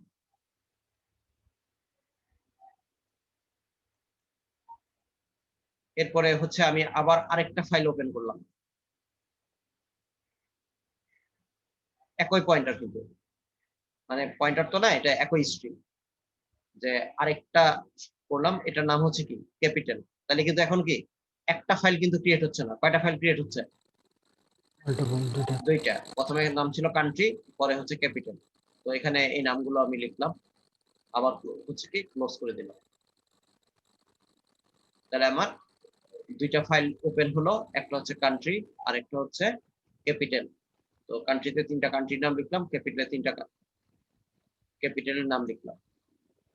আচ্ছা, এখন হচ্ছে আমি ইনপুট যেহেতু এখন নেব ওখান থেকে, আমি হচ্ছে এটার নাম দিলাম হচ্ছে আইএফ স্ট্রিম এফইন। তাহলে এফইন ডট ওপেন যখন করলাম, তখন এখানে যেহেতু কান্ট্রি দিয়েছি, এখন হচ্ছে কি আমার যে কান্ট্রি ফাইলটা আছে সেটা সে ওপেন করবে, করে সেখান থেকে হচ্ছে কি আমি ডাটাগুলো করতে হচ্ছে ওয়াইল এফইন। তো এফইন চলতেই থাকবে, এটা একটা infinite loop, basically infinite loop স্টাইলে। কিন্তু এটা কখন ফলস হবে, যখন ওই ফাইলের এন্ড অফ ফাইলে আমি পৌঁছে যাব অথবা কোনো কারণে ফাইলটাকে রিড করতে পারবো না, তখন হচ্ছে এফইএন এর মান হচ্ছে 0 হবে, তখন হচ্ছে এই এই কন্ডিশনটা ফলস হবে, বের হয়ে যাবে। আর না হলে আমার হচ্ছে গেট লাইন দিয়ে আমি হচ্ছে একটা করে লাইন করছি, আর সি আউট দিয়ে হচ্ছে কি আমি ডিসপ্লে করে দেখাচ্ছি। তাহলে আমি যে তিনটা কান্ট্রিকে হচ্ছে ওখানে স্টোর করেছিলাম, সেই তিনটা কান্ট্রির নাম হচ্ছে কি এখানে আমাকে ডিসপ্লে করে দেখ। বুঝা গেছে এটা? ঠিক হ্যাঁ, সিমিলার প্রসেসে আমি এফইনটাকে আবার বন্ধ করে দিলাম, ফাইল পয়েন্টারটা মানে ফাইল স্ট্রিমটাকে বন্ধ করে দিলাম। এরপরে আবার হচ্ছে আমি ক্যাপিটালের জন্য ওপেন করলাম, ঠিক একই পদ্ধতি, যে আমার যতক্ষণ পর্যন্ত ডাটাগুলো পড়বো ততক্ষণ পর্যন্ত ট্রু থাকবে, যখন হচ্ছে আমি এন্ড অফ ফাইলে পৌঁছাবো তখন বন্ধ হয়ে যাবে। আর ভিতরে হচ্ছে আমি গেট লাইন দিয়ে কি করলাম, একটা একটা করে লাইন করলাম, সেটাকে সি আউট লাইন দিয়ে হচ্ছে মনিটরে ডিসপ্লে করে দেখালাম। এবং কাজ শেষে আমি ফাইল পয়েন্টার এফইনটাকে ক্লোজ করে দিই। তাহলে এইটুকুর মধ্যে কোনো কোশ্চেন আছে কোনো? তাহলে এটা আমাদের একটা সেকেন্ড পদ্ধতি, যেটা আমরা হচ্ছে একটা ওপেন ফাংশন ইউজ করে করছি। আমাদের মূল কাজটা হচ্ছে এখানে f1.open, মানে আগেরটার সাথে মূল তফাৎটা হচ্ছে এখানে। এখানে আমরা বেসিক্যালি ওপেন ফাংশনটাকে ইউজ করে করছি। তো ওপেন ফাংশনটা ইউজ করার কিছু সুবিধা আছে, এটাকে আমরা আরো অনেক ভাবে হচ্ছে এটাকে ইউজ করতে পারি। মানে ওই যে ফাইলগুলোকে কোনটা কোন মোডে খুলবো সেটা হচ্ছে এখানে ডিফাইন করা যায়। যদি আমরা এখন হচ্ছে করিনি, সেটা কেন আমি একটু পরে বলছি। তো তার আগে আরেকটা জিনিস এখানে আলোচনা আসছে, সেটা হচ্ছে এন্ড অফ ফাইল। তো তোমরা সি তে এই ধরনের ফাংশন দেখেছো, ইউএফ হচ্ছে এন্ড অফ ফাইল, এটা একটা ফাংশন। সি তে মনে হয় কি এফইউএফ ছিল সম্ভবত। তো যখন তুমি এন্ড অফ ফাইল পজিশনে চলে যাবা, তখন হচ্ছে কি 1 রিটার্ন করে না 0 রিটার্ন করবে বলো দেখি? কিছু না করলে এক রিটার্ন করবে। এন্ড অফ ফাইল পজিশনে গেলে তখন কি রিটার্ন করে? 1 করে না 0 করে? অর্থাৎ হচ্ছে ইউএফ ফাংশনটা করে। হচ্ছে, হ্যাঁ ইউএফ ফাংশনটা খুঁজতে থাকে যে তুমি এন্ড অফ ফাইল পজিশনে গেছো কিনা। তুমি যদি ফাইলের শুরুতে বা মাঝে থাকো তাহলে কি হবে? 0 রিটার্ন করবে। 0 রিটার্ন করবে। অর্থাৎ হচ্ছে এন্ড অফ ফাইল কথাটা হচ্ছে ভুল। আর তুমি যখন ফাইলের শেষে চলে যাবা, তখন হচ্ছে ইউএফ রিটার্ন করবে হচ্ছে 1। ঠিক আছে? তো তাহলে এটা দিয়ে আমি এটা টেস্ট করে দেখতে পারি। অর্থাৎ হচ্ছে একটু আগে আমি শুধু এফইন লিখছিলাম, মানে ওইটা চেক করে, তবে ওইটা থেকে এটা আরেকটু বেটার যে আমি একবারে প্রতিবারে আমি চেক করে নিচ্ছি যে আমি এন্ড অফ ফাইল মার্কারে চলে গেছি কিনা। আচ্ছা, এখন আসলে এই যে বলেছিল যে সি তে তোমরা দেখেছো যে ফাইল যখন ওপেন করি তখন হচ্ছে সাথে একটা ফাইল মোড থাকে। তো আমরা তো এই মাত্র যে এক্সাম্পলটা পড়লাম সেখানে তো কোনো মোড ছিল না। তো এটার মূল কারণ হচ্ছে সি প্লাস প্লাস হচ্ছে কি ডিফল্ট আর্গুমেন্ট নামে একটা জিনিস আছে, তাই না? তুমি যদি একটা প্যারামিটার পাস না করো, সি তে কিন্তু এটা তোমার ভুল হতো। সি তে হচ্ছে যখন একটা ফাংশন কল করো তখন নাম্বার অফ আর্গুমেন্ট হচ্ছে কি এবং টাইপ অফ আর্গুমেন্ট অ্যাকচুয়াল এবং ফর্মাল হচ্ছে কি সেম হতে হয়। কিন্তু সি প্লাস প্লাসে আমরা দেখেছি যে আমরা ডিফল্ট আর্গুমেন্ট ইউজ করে কি করতে পারি, আমার অরিজিনালি থাকার কথা হচ্ছে 2টা আর্গুমেন্ট, কিন্তু এর আগের এক্সাম্পলটা আমরা হচ্ছে শুধুমাত্র এটা পাঠিয়েছি, এটা পাঠাই নাই। তো কেন পাঠাই নাই? যেহেতু কম্পাইলার নিজে হচ্ছে এটা একটা ডিফল্ট ভ্যালু সেট করা আছে।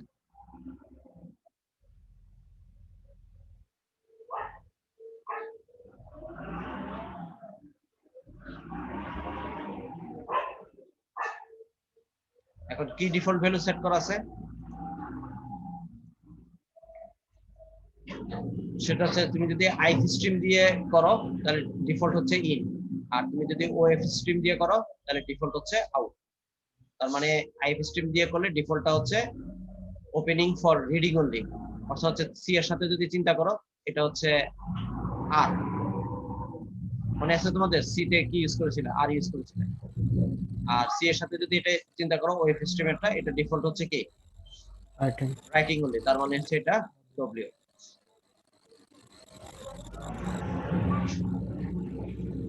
তো এখন হচ্ছে কি কি ফাইল মোড আছে স্যার সেটা একটা মোডের জন্য কি করব স্যার? ওই যে এখন সেটাই তো আসছে।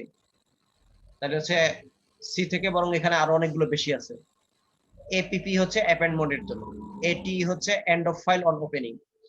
তো এটাও অনেকটা অ্যাপেন্ড মোড। তো আমি একটু পরে পার্থক্যটা বলছি। তোমরা সি তে বি ইউজ করেছো কিনা? বি হচ্ছে বাইনারির জন্য। ইনটা তো একটু আগে বললাম এটা শুধু রিডিং এর জন্য, আউটটা হচ্ছে শুধু রাইটিং এর জন্য। No create, open fails if the file does not exist. তো নো ক্রিয়েট দিলে হচ্ছে কি, মানে সে হচ্ছে নিজে থেকে কি করবে না, কোনো ফাইল ক্রিয়েট করবে না, ওই নামে একটা ফাইল আগে থেকে থাকতে হবে। আবার নো রিপ্লেস হচ্ছে open fails if the file already exist. অর্থাৎ হচ্ছে যদি এই নামে অলরেডি একটা ফাইল থাকে তাহলে সে হচ্ছে কি ওপেন করতে পারবে না। আর ট্রাঙ্ক মানে হচ্ছে delete the contents of the file if it exist. অর্থাৎ হচ্ছে এই নামে যদি আগে থেকে একটা ফাইল থেকে থাকে তাহলে ফাইল তো ওপেন করবে, কিন্তু আগের ফাইলের সমস্ত কন্টেন্টকে কি করে দিবে? মুছে দিবে। আচ্ছা, শুধু এখানে বলতে পারো যে এপিপি আর এটি এই দুইটার মধ্যে পার্থক্য কি? তো দুইটার মধ্যে পার্থক্য হলো দুইটাই হচ্ছে ফাইল যখন ওপেন হবে এন্ড অফ ফাইলে হচ্ছে পয়েন্টারটা থাকবে, মানে ফাইলের পজিশনটা পয়েন্ট স্ট্রিমটা হচ্ছে কি ফাইলের শেষে থাকবে। তো অ্যাপেন্ড মোডে হচ্ছে ওইখান থেকে পরে হচ্ছে ডাটা লেখা যায়, আগে লেখা যায় না। কিন্তু এটিতে হচ্ছে তুমি ইচ্ছা করলে যে কোনো জায়গায় হচ্ছে কি ডাটাটা নতুন যে কোনো কিছু ইনসার্ট করে ডাটা লিখতে পারো আর কি, অর্থাৎ হচ্ছে পিছনে গিয়েও ডাটা লিখতে পারো।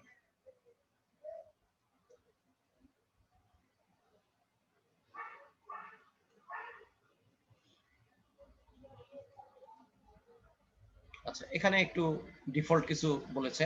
when a file is open in read only mode, the input pointer is automatically set at the beginning so that file can be read from the start. অর্থাৎ হচ্ছে আমরা যখন শুধু রিড অনলি মোডে খুলবো, অর্থাৎ হচ্ছে ইন যেটা একটু আগে দেখলাম বা ডিফল্ট যেটা কিছু না লিখলে হচ্ছে কি ইন হিসেবে হয়, তখন হচ্ছে কি ফাইল পয়েন্টারটা কোথায় থাকবে, একদম স্টার্টিং পজিশনে থাকবে। Similarly, when a file is open in write only mode, the existing contents are deleted and the output pointer is set at the beginning. তার মানে হচ্ছে কি তুমি যদি রাইট অনলি মোডে খোলো, এই নামে যদি প্রিভিয়াসলি কোনো ফাইল থেকে থাকে, মানে সেটার ডাটা গুলো কি মুছে যাবে এবং মানে ফ্রেশ একটা তৈরি হবে এবং সেখানকার স্টার্টিং পজিশনে হচ্ছে কি ডাটাগুলো লেখা হবে। In case an existing file is to be open, in order to add more data, the file is open in append mode. আমি যদি append mode খুলি তাহলে আগের ডাটাগুলো থাকবে এবং ওই পজিশন থেকে পরের পজিশন, ওই পজিশন থেকে আপওয়ার্ডে হচ্ছে কি ডাটাগুলো আমরা লিখতে পারবো।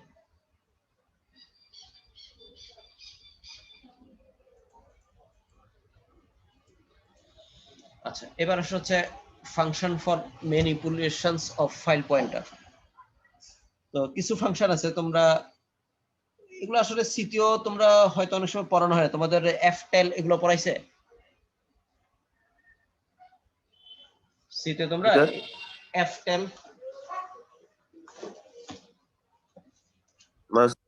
এফ নাল সব পড়ে ওই যে র্যান্ডম ফাইল অ্যাক্সেস করার জন্য কিছু ফাংশন ছিল, ওগুলো কি তোমাদের পড়াইছে? না স্যার, পড়ানো যাবে। তো যাই হোক, মানে এগুলো কাছাকাছি জিনিস।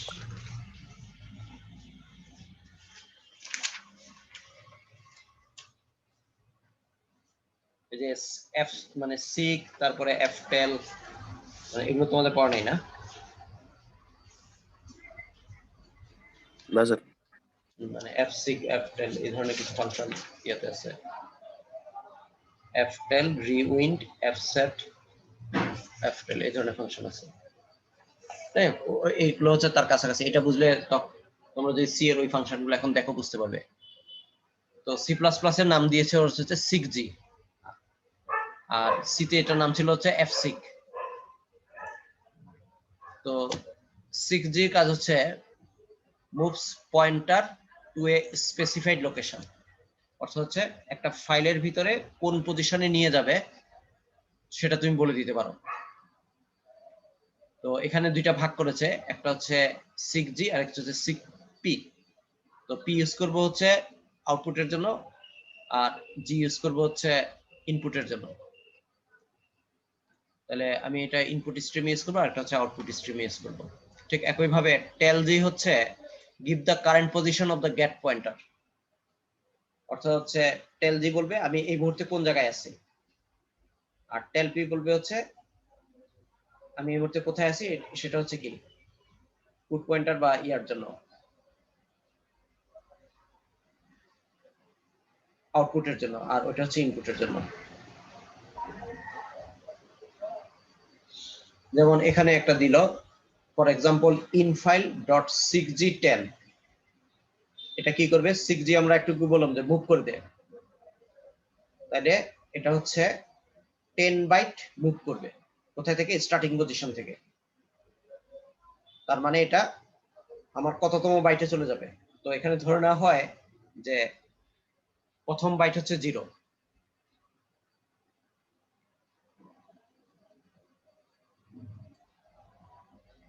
the bytes in a file are numbering beginning from 0, therefore the pointer to the 11th byte in the file। তাহলে আমি 0 + 10 মানে হচ্ছে 10 পজিশনে তো গেলাম, কিন্তু এটাতে যেহেতু 0 থেকে শুরু হচ্ছে, তাহলে 10 হচ্ছে বেসিক্যালি কি, মানে আমার বাইট হিসাব চিন্তা করলে এটা 11তম বাইট।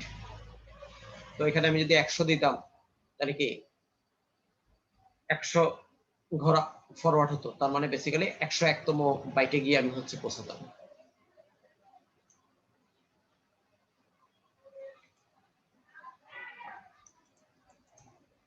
আর এটা কি করবে বলো দেখি। এটা আমি কি মোডে খুললাম, মানে হ্যালো নামে একটা ফাইল ওপেন হলো, সেটা কি মোডে খুলেছে, অ্যাপেন্ড মোডে। তাহলে অ্যাপেন্ড মোডে গেলে আমার প্রথমে স্টার্টিং এ ফাইল পয়েন্টারটা কোথায় চলে যায়, ইন্ডো ফাইলে যাচ্ছে, এন্ড অফ ফাইলে চলে যায়। তাহলে এখন যদি p =fileout.tlp, tlp হচ্ছে কি বলে, আমি এখন ফাইল পয়েন্টারটা কোথায় আছে, তাহলে তার পজিশনটা বলবে। তার মানে হচ্ছে আমি এটা থেকে বুঝতে পারবো, মানে মানে এটার ইফেক্টটা কি হবে, মানে আমি tlp থেকে যদি জানি যে এটা এন্ড অফ ফাইল পজিশন কোথায়, তাহলে এটা থেকে আমি কি বুঝতে পারবো,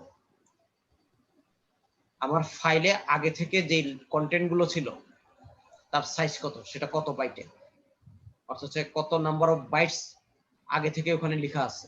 কারণ আমি যেটা অ্যাপেন্ড করার কারণে কি ফাইলের লাস্ট পজিশনে চলে গেছি, তাহলে এখন যদি এই পজিশনের অ্যাড্রেসটা, এই পজিশনের বাইট নাম্বারটা আমাকে বলে, তার মানে কি আমার আমার আমার হচ্ছে কি এতগুলো বাইট হচ্ছে কি ডাটা এখানে আছে। তো এর মাধ্যমে আমরা হচ্ছে কি করতে পারবো, যে আমাদের অলরেডি ফাইল সাইজটা কত ছিল, সেখানে কত বাইট ডাটা আছে, সেটা হচ্ছে আমি বুঝতে পারবো।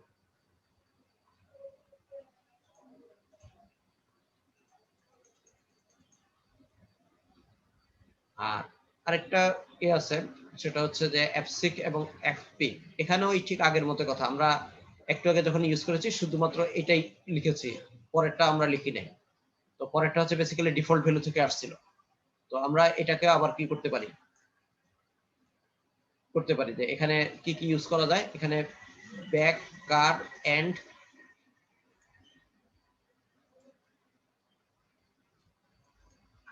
এই তিনটা হচ্ছে ইউজ করা যায়। তো ব্যাক যদি ইউজ করি তাহলে হচ্ছে কি ফাইল পয়েন্টারটা থাকবে হচ্ছে কি, সরি মানে আমার ক্যালকুলেশনটা হবে স্টার্টিং পজিশন থেকে। আর কার যদি ইউজ করি তাহলে আমি কারেন্টলি আমি ফাইল পয়েন্টারটা যেখানে আছে সেখান থেকে হচ্ছে কি আমার ক্যালকুলেশনটা হবে। আর আমি যদি এন্ড লিখি তাহলে হচ্ছে এন্ড থেকে হচ্ছে হিসাবটা হবে। তো একটু আগে আমরা যেটা করেছিলাম সেখানে হচ্ছে কি ডিফল্ট কি ছিল, এখানে যখন আমরা করেছি তখন ডিফল্ট ছিল কি, ডিফল্ট ছিল হচ্ছে ব্যাক, অর্থাৎ হচ্ছে আমি ইন ফাইলটা খুলেছি, বা আমি যদি ইয়া মোডে খুলি, আউট মোডে খুলি, তাহলে ফাইল পয়েন্টারটা স্টার্টিং পজিশনে থাকে। তাহলে আমি যখন হচ্ছে 6G বা 6P ইউজ করব তখন হচ্ছে কি ওই স্টার্টিং পজিশন থেকে 10 ঘর ফরওয়ার্ড হয়। কিন্তু আমি যদি বলি যে iOS কার, তার মানে হচ্ছে কারেন্টলি এখন যেখানে আছে, ধরো কোন একটা ফাইলের আমি এখন হচ্ছে 10 নম্বর বাইটের কাছে ছিলাম, তাহলে ওখান থেকে যদি 10 দিই তাহলে এখান থেকে 10 ঘর হচ্ছে ফরওয়ার্ড হবে, মানে কারেন্ট পজিশন থেকে। আবার যদি আমি এন্ড থেকে যাই, বেসিক্যালি এন্ড থেকে তো সামনের দিকে আর যাইতে পারবো না, আমি তখন কোন দিকে যাব, পিছনের দিকে যাব, তাহলে তখন -5 দিলে হচ্ছে কি এন্ড থেকে পিছন দিক থেকে 5 ঘর আগে চলে আসে। এভাবে হচ্ছে আমরা ভিতরে হচ্ছে কি র্যান্ডমলি অপারেশন করতে পারি। তো এখানে এরকম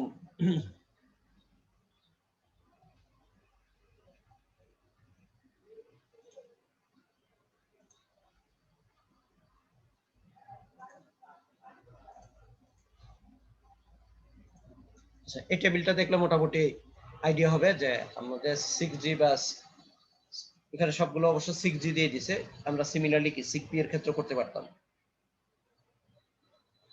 আমার iOS ব্যাক মানে হচ্ছে কি, আর ওইখানে দিয়ে হচ্ছে 0, তাহলে বিগেন থেকে 0 মানে ওই জায়গায় আছে। তারপর 0 iOS কারেন্ট, তার মানে হচ্ছে কি আমি কারেন্ট পজিশন থেকে 0 ঘর মুভ করলাম, তার মানে কি ওখানেই থাকবো। তারপর হচ্ছে 0 iOS এন্ড, তার মানে কি আমি এন্ডে ছিলাম, সরি আমি একটু ভুল বলেছি, আমি যেখানেই থাকি না কেন iOS ব্যাক 0 iOS ব্যাক এর মানে হচ্ছে কি আমি হচ্ছে স্টার্টিং পজিশনে চলে যাব। আর আইএস কারেন্ট মানে হচ্ছে আমি কারেন্টলি যে পজিশন আছে সেই পজিশনে থেকে যাব। আর জিরো আইএস এন্ড মানে কি, এন্ড এর সাথে যেহেতু জিরো হচ্ছে তার মানে হচ্ছে আমি এন্ড ফাইলে এন্ড পজিশনে চলে যাব, আমি যেখানে এই মুহূর্তে থাকি না কেন। আর নিচেরটা যেটা হচ্ছে সেটা হচ্ছে কি, বিগিন থেকে এম ঘর মুভ করব, মানে ওই এম প্লাস ওয়ানটা লিখেছে হচ্ছে এম ঘর মুভ করা মানে কি, আগে তো জিরো ছিল তাহলে হচ্ছে এম প্লাস ওয়ান তম বাইটের কাছে গিয়ে পৌঁছে যাবে, এই জন্য কথাটা এইভাবে লিখছে। পরেরটা হচ্ছে কি কারেন্ট পজিশন থেকে হচ্ছে কি আমি এম ঘর হচ্ছে কি ফরওয়ার্ড হবো। আর তারপরটা হচ্ছে কি আমি মাইনাস এম ঘর হচ্ছে কি, তার মানে এটা কি পিছন দিকে যাব। আর লাস্টেরটা হচ্ছে এন্ড এর ক্ষেত্রে প্লাস দিলে আসলে কাজ হবে না, তখন হচ্ছে মাইনাস এম দেওয়া মানে হচ্ছে কি আমি মানে এন্ড থেকে পিছন দিকে হচ্ছে যাচ্ছি। এটা বুঝতে কোনো সমস্যা আছে?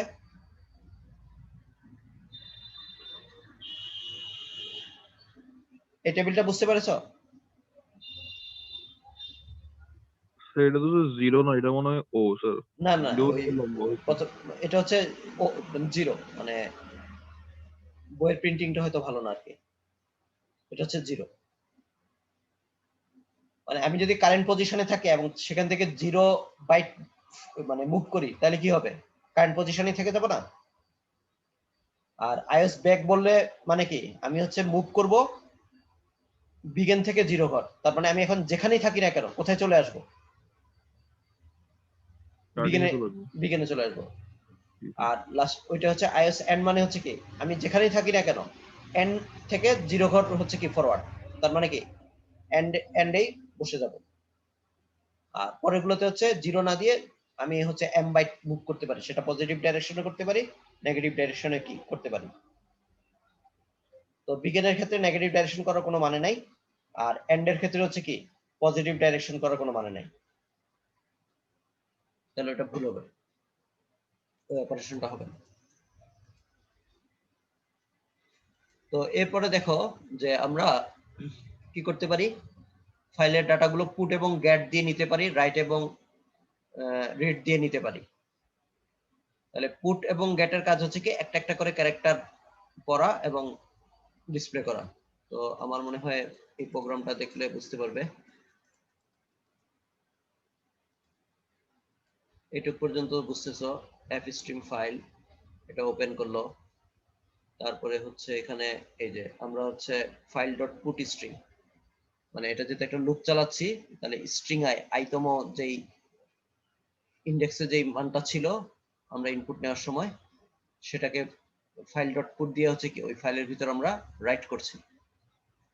আর ফাইল ডট সিক জি জিরো তার মানে হচ্ছে কি আমরা এখন যেখানে থাকি না কেন আমরা কোথায় চলে আসবো, শুরুতে চলে আসবো, কারণ ডিফল্ট হচ্ছে আমার বিগিন। এরপরে আমরা ফাইলটাকে চেক করলাম, গেট দিয়ে হচ্ছে কি একটা একটা করে ক্যারেক্টার পড়লাম, পরে হচ্ছে সেটাকে ডিসপ্লে করে দেখালাম। তো এর আগে আমরা এই পুট আর গেট ইউজ করেছি, তার মানে এই দুটার কাজ হচ্ছে এই আমরা ফাইলের ভিতরে এটা দিয়ে কোনো একটা ক্যারেক্টারকে রাইট করতে পারি অথবা কোনো একটা ক্যারেক্টারকে রিড করতে পারি।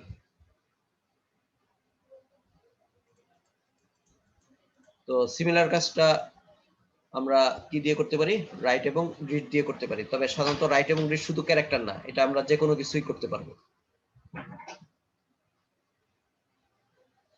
তবে একটা পার্থক্য হচ্ছে যে এখানে ডাটাগুলো হচ্ছে রাইট এবং রিড যদি করি, তো তোমরা সিতে পড়েছো কিনা এফ রিড এবং এফ রাইট ছিল, তো এখানে হচ্ছে রাইট এবং রিড।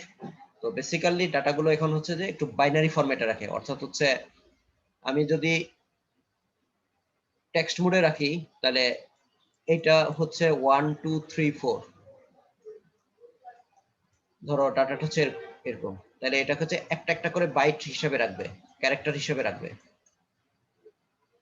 আর আমি যদি বাইনারি ফরম্যাটে রাখি তাহলে ধরো হচ্ছে এখানে আমি 1234 রাখতে চাচ্ছি, তাহলে এটাকে প্রথমে হচ্ছে 1234 এর ইকুইভ্যালেন্ট বাইনারি ডাটা হিসাবে মানে বাইনারি নাম্বারে কনভার্ট করে তারপর হচ্ছে স্টোর করবে, এবং তখন এই ডাটাটা বেসিক্যালি মানে আমার ইন্টিজার যদি 2 বাইটস হয় তাহলে 2 বাইটস রাখবে, ইন্টিজার যদি 4 বাইটস হয় তাহলে 4 বাইটস এই হিসেবে হচ্ছে রাখবে। তো রিড এবং রাইট যদি ইউজ করো তাহলে ডাটাগুলো হচ্ছে বাইনারি ফরম্যাটে থাকে। আমরা একটু আগে যখন হচ্ছে ওই যে আমরা ফাইলটাকে যখন ওপেন করেছি ভিতরে কন্টেন্ট গুলোকে কি আমরা সরাসরি দেখে বুঝতে পারছি যে কি কন্টেন্ট, কিন্তু বাইনারি ফরম্যাটে রাখলে তুমি দেখবে যে ওই ফাইলটাকে যদি ওপেন করে দেখো নোটপ্যাডে, তাহলে ডাটা মানে কি লেখা আছে অনেক সময় এটা বুঝবে না, হাবিজাবি টাইপের মনে হবে যে লেখা আছে।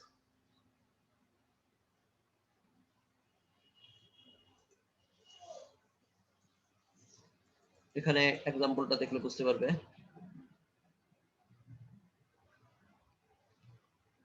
এখানে রাইট দিয়ে লেখা আছে আর এখানে রিড দিয়ে একটা একটা করে পড়ছে।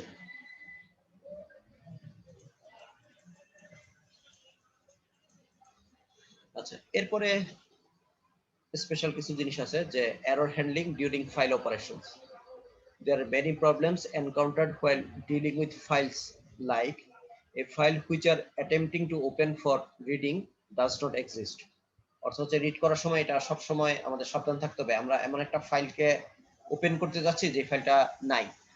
এটা অনেক কারণ হতে পারে, যেমন ধরো তুমি ফাইলের স্পেলিংটা ভুল লিখলা, অথবা ফাইলটা যে ড্রাইভে ছিল তুমি অন্য ড্রাইভ হচ্ছে যে লিখলা। তাহলে যেভাবে লিখো না কেন, যে তুমি যে এইখান থেকে ফাইলটাকে রিড করতে বললা সেখানে যদি ওই ফাইলটা না থাকে তাহলে এটা একটা এরর তৈরি করবে। The file name used for a new file may already exist. আমরা একটা নতুন ফাইল ক্রিয়েট করতে বললাম কিন্তু সেটা অলরেডি আছে। We are attempting an invalid operation such as reading past the end of the file. মানে এন্ড অফ ফাইলের পরে হচ্ছে আমি কোনো কিছু রিড করতে বললাম। There may not be any space in the disk for storing more data. অর্থাৎ হচ্ছে তোমার মেমরি মানে হার্ড ডিস্ক বা তুমি যেটা সেকেন্ডারি মিডিয়া ইউজ করছো, স্টোরেজ ডিভাইস সেটা পুরোপুরি হচ্ছে কি ভর্তি, তুমি আর নতুন করে ডাটা লিখতে পারছো না। We may use invalid file name. যদি ফাইল নেমটা invalid লিখে, we may attempt to perform an operation when the file is not open for that purpose. তো ওই সকল ক্ষেত্রে তো ফাইল ওপেন হবে না এবং সেই ক্ষেত্রে হচ্ছে আমাদের এরর মেসেজ আসা উচিত। তো এই জন্য কিছু ফাংশন আছে, সেই ফাংশনের আউটপুট থেকে আমি বুঝতে পারি যে কি ধরনের সমস্যা হলো। ইউএফ তো আমরা একটু আগে জেনেছি যে এন্ড অফ ফাইল। একটা ফেল ফাংশন আছে, Returns true when an input or output operation has failed. তারপর bad Returns true if an invalid operation is attempted or any unrecoverable error has occurred. আর গুড হচ্ছে returns true if no error has occurred. তাহলে আমরা যদি if good দিয়ে আগে check করে নিই তাহলে আমরা বুঝতে পারবো যে ফাইল ওপেন হতে গিয়ে কোনো ধরনের সমস্যা হয়নি, তখন আমরা কাজ করতে পারি। তো এখানে এরকম দেখিয়েছে যে আমরা এটা ইউজ করি while dot not in file dot fail. অর্থাৎ হচ্ছে ফেইলটা যদি 0 রিটার্ন করে তাহলে আমরা নট 0 মানে 1 তখন হচ্ছে কাজটা করব, আর যদি ফেইলটা যদি 1 রিটার্ন করে তার মানে কি নট 1 মানে হচ্ছে 0, তখন হচ্ছে আমরা এই হোয়াইল লুপ দিয়ে ভিতরে কাজটা আর করব না। ব্যাড দিয়েও করা যায়। আচ্ছা, ক্লিয়ার মানে হচ্ছে আমাদের এই এরর স্ট্যাটাস যেগুলো আছে সেগুলোর মান সবগুলো ক্লিয়ার করে দিবে। অর্থাৎ আমরা মানে ফাইল সংক্রান্ত যে ঝামেলাটা ছিল সেটাকে হচ্ছে কি আমরা রিজলভ করে নিয়েছি। এখন হচ্ছে ক্লিয়ার করে দিয়ে আমরা আবার নতুন করে কাজ শুরু করতে পারবো। তো আমরা একদম শেষের দিকে চলে আসছি। তো এটাও তোমাদের সিতে পড়ানোর কথা, কমান্ড লাইন আর্গুমেন্ট, এটা সম্পর্কে জানো কিনা কে বলতে পারবে? কমান্ড লাইন আর্গুমেন্ট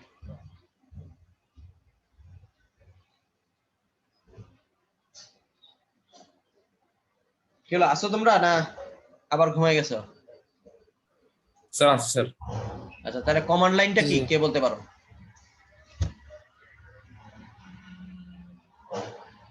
মানে কমান্ড প্রম্পটটা কেউ চিনো? স্যার কমান্ড কোনটা?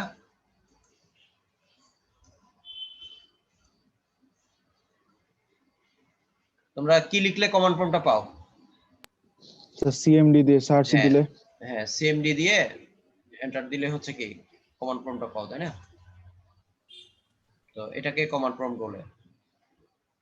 দেখা যাচ্ছে আমরা যদি মানে ধরো ই ড্রাইভে চলে যেতে চাই তাহলে কি লিখতে হবে? এরকম লিখলে হবে, তাই না? তুমি যদি কোনো একটা ফোল্ডারে যেতে চাও বা ব্যাক করো, অর্থাৎ তোমরা ডস কমান্ড কে কে জানো? এক ড্রাইভ থেকে আরেক ড্রাইভে কিভাবে যায়, ওখানে কি ফাইল আছে সেটা দেখা যায়। সিডি দিয়ে না স্যার, ক্যাশ হ্যাঁ ডাইরেক্টরি, হ্যাঁ, চেঞ্জ ডাইরেক্টরি। যেমন চেঞ্জ ধরো ডাইরেক্টরি। আমি ডিএম নামে একটা ফোল্ডার আছে তাই না এখানে, জি স্যার। তাহলে আমি যদি সিডি ডিএম দিই তাহলে হচ্ছে কি এভাবে যাব। তো এই যে একটা জিনিস ব্লিঙ্ক করছে এখানে, এটাকে কি বলে? কার্সর। কার্সর বলে। ঠিক আছে, তাহলে কমান্ড প্রম্পটের শুরুতে স্টার্টিং পজিশনে কার্সরটা থাকে। তো এই জিনিসটাকে আমার কমান্ড প্রম্পট বলে। তো আমরা এতদিন স্ক্রিন শেয়ার কি চলে গেছে না? জি স্যার।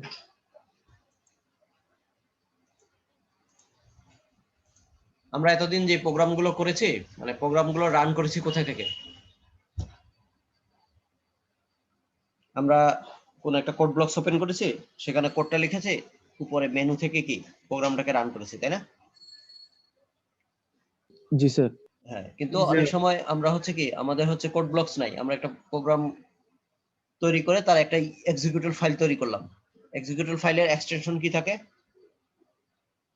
EXE .exe। হ্যাঁ, তাহলে সেই .exe থেকে প্রোগ্রামটাকে ইচ্ছা করলে কি রান করাতে পারি। তো তখন হচ্ছে আমরা কোথায় থেকে করাবো কাজটা? এই কমান্ড প্রম্পট থেকে করাবো। তোমরা কখনো খেয়াল করে দেখছো যে তুমি যখন কোন একটা ফাইলকে কোন একটা সোর্স কোডকে কম্পাইল করে রান করো, তখন কি কি ফাইল তৈরি হয় চেক করে দেখছো? তিনটা ধরো ফাইল তুমি, তৈরি হয় স্যার। হ্যাঁ ধরো একটা তো a.cpp, মানে যেটা তোমার সোর্স ফাইল। আর কি তৈরি হয়? আর একটা EXE ফাইল তৈরি হয়, হ্যাঁ a.exe। আরেকটা কি তৈরি হয়? আর একটা OD না কি জানি একটা হয়। obj তৈরি হয়, এটা বেসিক্যালি অবজেক্ট ফাইল। আরেকটা তৈরি হয় a.baq, ব্যাকআপ ফাইল তৈরি হয়। তো a.cpp আর a.baq এই দুটো হচ্ছে একই, জাস্ট একটা ব্যাকআপ কপি তৈরি হয়। আর .obj যেটা, সেটা অবজেক্ট ফাইল, মানে ওই সোর্স কোডের মানে বাইনারি ফরম্যাট, মেশিন ফরম্যাট। আর যেটা .exe সেটা দেখবে যে অনেক বড় সাইজ হয়।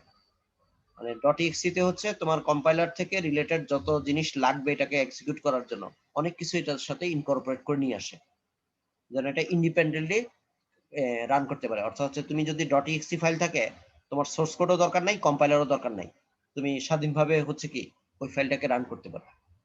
তাহলে সেটা কোথায় থেকে করবো? সেটা হচ্ছে কমান্ড প্রম্পট থেকে করবো। অর্থাৎ হচ্ছে আমি কোন একটা ফাইলকে যদি রাখি, ধরো a.exe তৈরি করা হলো, কমান্ড প্রম্পটে গিয়ে এ দিয়ে এন্টার দিলাম, তাহলে আমার এই ফাইলটা হচ্ছে কি রান হওয়া শুরু হবে। স্যার একটা একটু রান করে দেখাবেন টার্মিনালে? জি স্যার, একটু রান করে দেখান। হ্যাঁ, ধরো আমরা কোন একটা ফাইল ওপেন করি,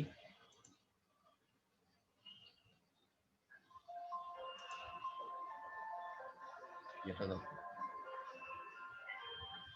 ধরো SP20 CSC 1230। আচ্ছা, এক মিনিট দাঁড়াও। হ্যাঁ, হ্যালো। হ্যাঁ,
হ্যাঁ, আচ্ছা তোমরা কি বলেছিলা?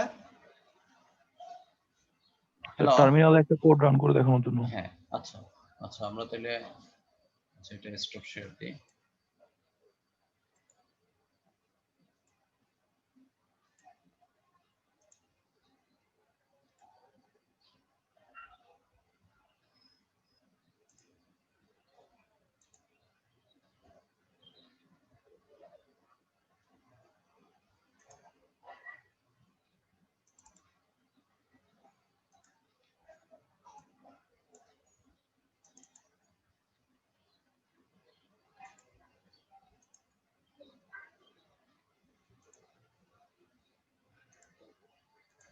ধরো আমার এটা একটা ফোল্ডার ছিল, ঠিক আছে?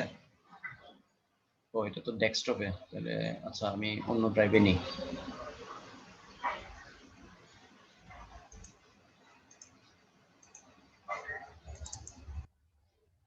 ধরো এই ড্রাইভে নিই।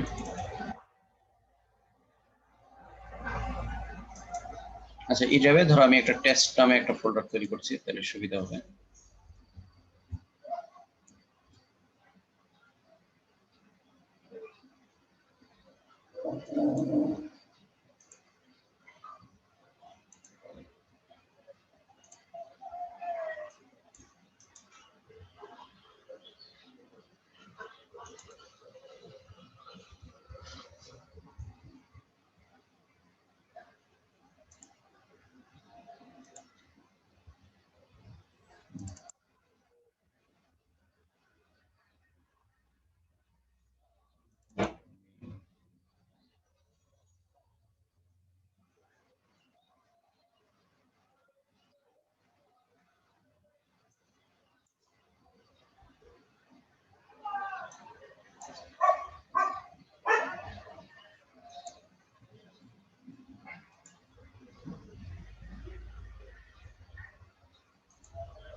সময় লাগে।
আচ্ছা এখন হচ্ছে স্ক্রিনে কি দেখা যাচ্ছে? ধরো ই ড্রাইভে টেস্ট নামে একটা কি পেলাম, সিপিপি ফাইল আছে, তাই না? এটুকু দেখা যাচ্ছে? জি স্যার। আচ্ছা ধরো এটা আমি কোড ব্লকসে ওপেন করলাম, এখন কিন্তু এই ফোল্ডারে আর কিছু ছিল না।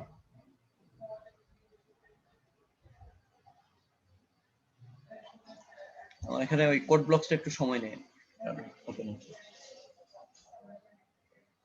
এখন কি কোড ব্লকস দেখা যাচ্ছে না? ওই কোড না ব্লকস স্যার, শুধু ওইটা দেখা যাচ্ছে। ওইটা দেখা যাচ্ছে না? এ আল্লাহ, এটা কি আসলো আবার? হ্যাঁ আসছে কোড।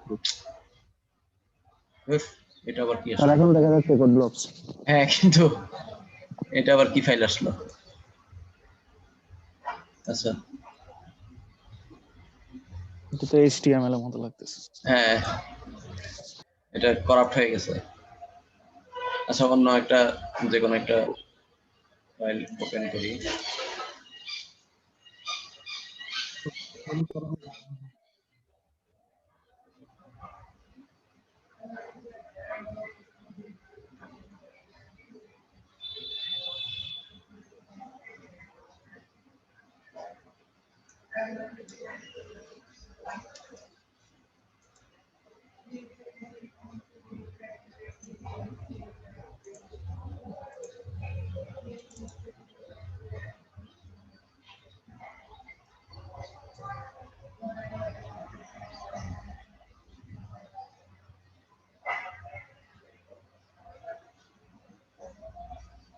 আচ্ছা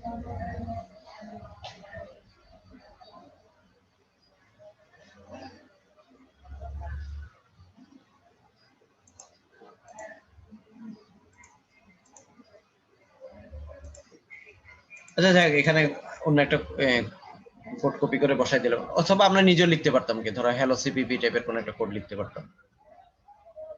জাস্ট এখন এটা আমরা কম্পাইল করে দেখি, যে কোনো কোড এখানে আছে ধরো আর কি। আমরা এখন এটা রান করে দেখলাম, ধরো কিছু একটা আউটপুট দিল, যে কোনো কোড এখানে তুমি চিন্তা করো। আচ্ছা এখন দেখো ওই ইয়াটাতে কি চেঞ্জ হলো, দেখো ডট ইএক্সি আসছে আর ডট, আচ্ছা ইয়াতে হচ্ছে যে টার্বোসিতে হচ্ছে ওই ওবিজি নাম আসতো, এখানে হচ্ছে ডট ও আসছে। বেসিক্যালি এটাই হচ্ছে অবজেক্ট ফাইল, আর ব্যাকটা এখানে তৈরি করা নাই, কিন্তু টার্বোসিতে তুমি যদি চেক করে দেখো তাহলে আরো একটা ফাইল তৈরি করবে। আচ্ছা এখন হচ্ছে আমার টার্গেট হচ্ছে এই টেস্ট ডট ইএক্সি টাকে হচ্ছে রান করা। তাহলে আমি যদি এটাতে, তোমরা কি এখন কি ইয়াটা আসছে না, ওই যে টেস্ট ফোল্ডারটা দেখাচ্ছে না? জি স্যার। জি স্যার। হ্যাঁ, মানে এখন যদি আমি এটাকে সরাসরি করি তাইলে হচ্ছে যে আমাদের এটা রান করে কিনা আমি যদি দেখি তাইলে হচ্ছে যে বুঝতে পারবো। তাহলে এখন ধরো আমরা সিএমডি দিয়ে ইয়াতে চলে যাই,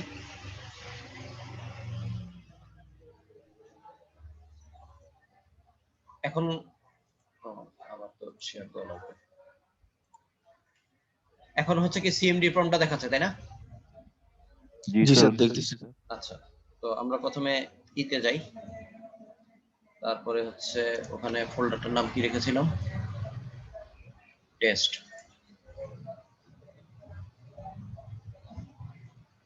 আচ্ছা আমরা এখন টেস্ট ফোল্ডারে গেছি। আচ্ছা ফাইলটার নামও একই রাখছি, এটা ডিফারেন্ট রাখলে হয়তো। আচ্ছা যাই হোক, এখন হচ্ছে আমরা এই টেস্টটাকে এখান থেকে রান করে দেখতে চাই যে আসলে রান হয় কিনা। তাহলে আমি টেস্ট লিখে যদি এন্টার দিই, তাহলে দেখো আমরা তখন যখন রান করেছিলাম ওই প্রোগ্রাম থেকে আউটপুট কি আসছিল, ট্রু আসছিল না? জি স্যার।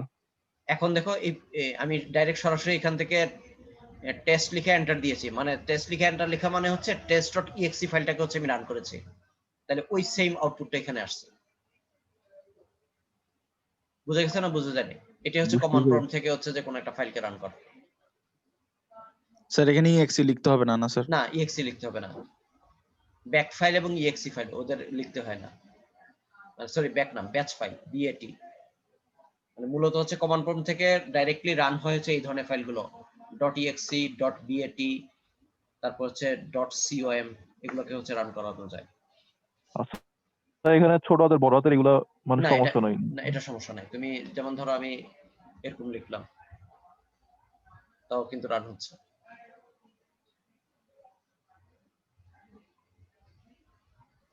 ঠিক আছে? বুঝছি স্যার। আচ্ছা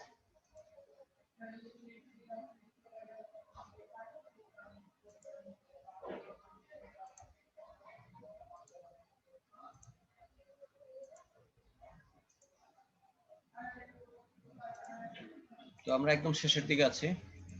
তো এই কমান্ড লাইন আর্গুমেন্ট থেকে আমরা ইচ্ছা করলে কি প্রোগ্রামকে রান করতে পারি, এবং সেই সময় আমরা এতদিন যত প্রোগ্রাম লিখছি মেইনের কাছে কি কখনোই কোনো প্যারামিটার পাস করিনি, তাই না? মেইনের পরে ফার্স্ট ব্র্যাকেটটা কি থাকতো, ভিতরে কিছু থাকতো না। তো ইচ্ছা করলে মেইনকেও প্যারামিটার পাস করা যায়, তো ওইটাকেই বলা হচ্ছে কমান্ড লাইন আর্গুমেন্ট। অর্থাৎ প্রোগ্রামটা যখন আমি কমান্ড লাইন থেকে রান করব, যেমন একটু আগে টেস্ট লিখলাম তাই না, টেস্ট লিখে এন্টার দিছি, তার মানে কি কোনো আর্গুমেন্ট পাঠাই নাই, জাস্ট শুধু কি করলাম, প্রোগ্রামটাকে রান করলাম। কিন্তু টেস্ট লিখে আমি সাথে হচ্ছে কি কিছু আর্গুমেন্টও পাস করতে পারি। যদি প্রোগ্রামটা রান করার সময় কমান্ড লাইন থেকে কোনো আর্গুমেন্ট পাস করি, তখন সেই আর্গুমেন্টটাকে বলা হয় কমান্ড লাইন আর্গুমেন্ট। তো সেটা একটা নির্দিষ্ট ফরম্যাট আছে। তো যদি মেইনে আর্গুমেন্ট লিখি তাহলে হচ্ছে এইভাবে লিখতে হবে, ইন্ট আর্কসি আর হচ্ছে ক্যারেক্টার স্টার আর্কভি। তো আর্গুমেন্ট আর্কসি হচ্ছে এখানে হচ্ছে কয়টা আর্গুমেন্ট পাঠালাম সেটা হচ্ছে কাউন্ট করে, আর ওখানে হচ্ছে ওইটা বেসিক্যালি পয়েন্টার। যেহেতু এটা অ্যারে অফ পয়েন্টার, তার মানে হচ্ছে কি এখানে অনেকগুলো স্ট্রিং কে তুমি স্টোর করতে পারবে। তো এখানে একটা এক্সাম্পল দেখাচ্ছে, যদি এরকম হয় কমান্ড প্রম্পট থেকে যদি আমি এক্সাম লিখি, তার মানে হচ্ছে আমি বেসিক্যালি exam.exe ফাইলটা রান করছি, আর আর্গুমেন্ট পাঠাচ্ছি দুইটা, একটা হচ্ছে ডাটা আর একটা হচ্ছে রেজাল্টস। তো তো আমার কাউন্টার আর্কসি এর মান হবে হচ্ছে 3। তো ওই সে হচ্ছে যে যদি আমি আর্গুমেন্ট পাঠাচ্ছি 2টা, কিন্তু আমি যে প্রোগ্রামের নাম লিখলাম সেটাকেও সে একটা আর্গুমেন্ট হিসেবে রেখে দিবে, এবং বাই ডিফল্ট এটা হচ্ছে 0 ইন্ডেক্সে থাকবে। তাহলে আর্কভি এর 0 ইন্ডেক্সে হচ্ছে এক্সামটা থাকবে, আর আর্কভি এর 1 ইন্ডেক্সে হচ্ছে পরের ডাটাটা থাকবে, এরপরে রেজাল্টসটা থাকবে হচ্ছে আর্কভি এর 2 নম্বর ইন্ডেক্সে। তো তুমি যদি আরো বেশি মানে ডাটা পাঠাও, এটা অটোমেটিক্যালি আরো বেশি নিতে থাকবে। তো এটা কখনো কখনো কাজে লাগে যে তুমি হচ্ছে প্রোগ্রাম যখন রান করতে চাচ্ছ, তখন রান করার আগেই মানে শুরুতেই মানে অন্য কোনো মেইনের ভিতরে ঢুকে কোনো একটা স্টেটমেন্ট এক্সিকিউট করার আগেই তুমি কিছু প্যারামিটার হচ্ছে কি মেইনকে দিতে চাচ্ছ, তখন লাগবে। তুমি ইচ্ছা করলে কি এই ভ্যালুগুলো কোথায় থেকে পড়তে পারতা? মেইনের ভিতর থেকেও তো মানে ডাটাগুলো পড়তে পারতা না, কিন্তু তুমি চাও যে মানে মেইন কোনো স্টেটমেন্ট এক্সিকিউট করার আগেই এই ভ্যালুগুলো দিয়ে ইনিশিয়ালাইজ হবে, তখন হচ্ছে যে এই কাজটা করা হয় যে কমান্ড লাইন থেকে প্রোগ্রামটা রান করার সাথে সাথে মেইনকেও কিছু হচ্ছে আর্গুমেন্ট পাস করানো হয়।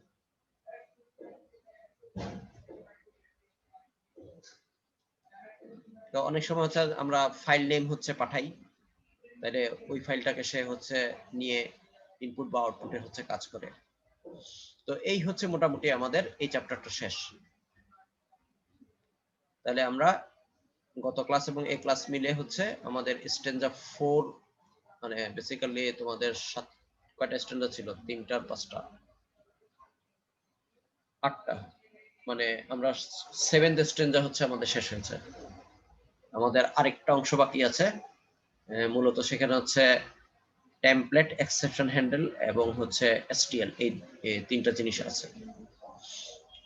তো তোমাদের সাথে যেহেতু আমাদের রোববার ক্লাস মঙ্গলবার ক্লাস আছে, ওই দিন পড়াবো, কিন্তু একদিনে মনে হয় শেষ হবে না, কারণ আমি যদি এসটিএলটা একটু ভালো করে দেখাতে চাই তাহলে একটু সময় লাগবে। তো তোমরা বৃহস্পতিবার দিন আমাকে একটা সময় দাও, মঙ্গলবার তো হবেই, তার প্যারালালি বৃহস্পতিবার একটা সময় দিতে হবে।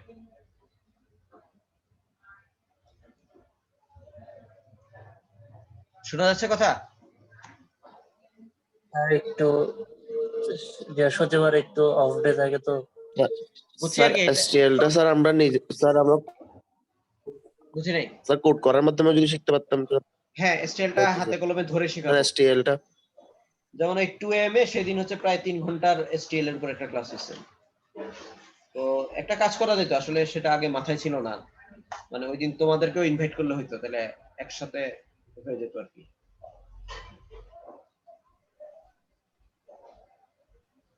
তো বৃহস্পতিবার দিন তোমরা একটা সময় দাও, যদিও তোমাদের পরীক্ষা শুরু কবে থেকে? 7 তারিখ স্যার। না, 7 তারিখ তো শুরু, তোমাদের পরীক্ষা কবে? 7 তারিখ কি তোমাদের আছে?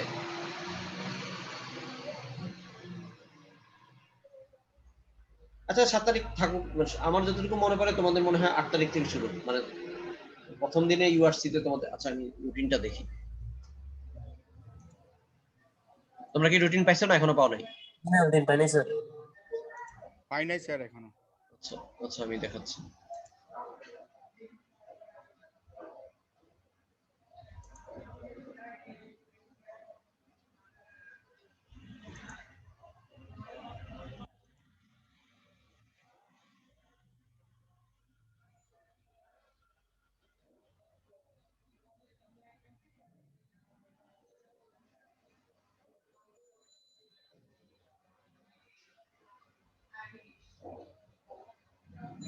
হয়ে গেল।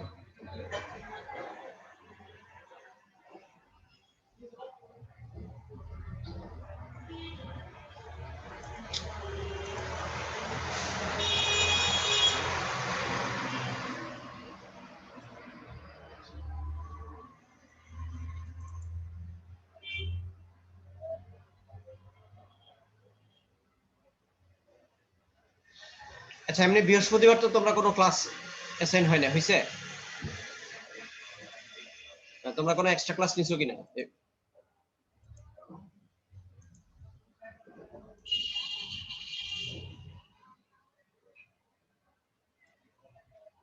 স্ক্রিনে দেখা যাচ্ছে?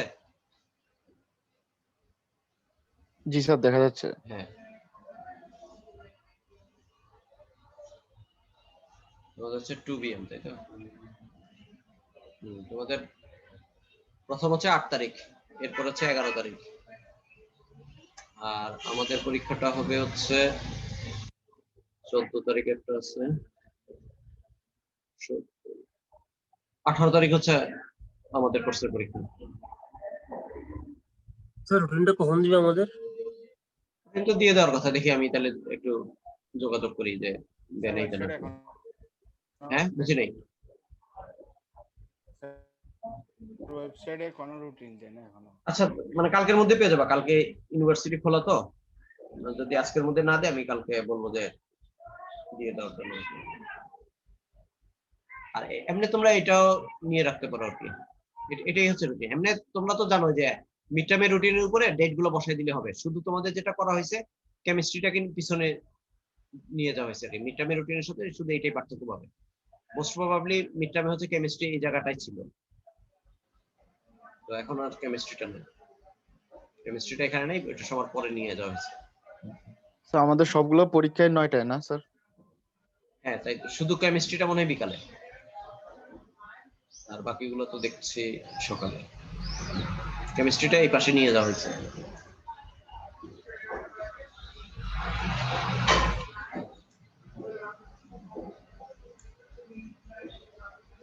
তো তোমরা ওই কয় তারিখ, নভেম্বরের 5 তারিখ, নভেম্বরের 5 তারিখ ধরো সকালে হলেই ভালো, কারণ মানে এসটিএল যেতে একটু সময় লাগে। তোমরা 9টায় বা 9:30টায় শুরু করলাম আর কি। তাহলে 5 তারিখ 9টায় তোমাদের হচ্ছে একটা এক্সট্রা ক্লাস নিব, আর মনে হয় লাগবে না আর কি। মানে আমরা ওই টেমপ্লেট এবং এক্সেপশন হ্যান্ডলিং মঙ্গলবার দিন যদি আমরা পড়াই ফেলি, তাহলে এসটিএলটা শুধু ইয়ার জন্য রাখলাম, বৃহস্পতিবারের জন্য রাখলাম। ঠিক আছে, তাহলে এখন হচ্ছে আমরা একটু 10 মিনিটের ব্রেক দিই, এরপরে হচ্ছে আমরা ল্যাবটা নিয়ে হচ্ছে আলোচনা করবো।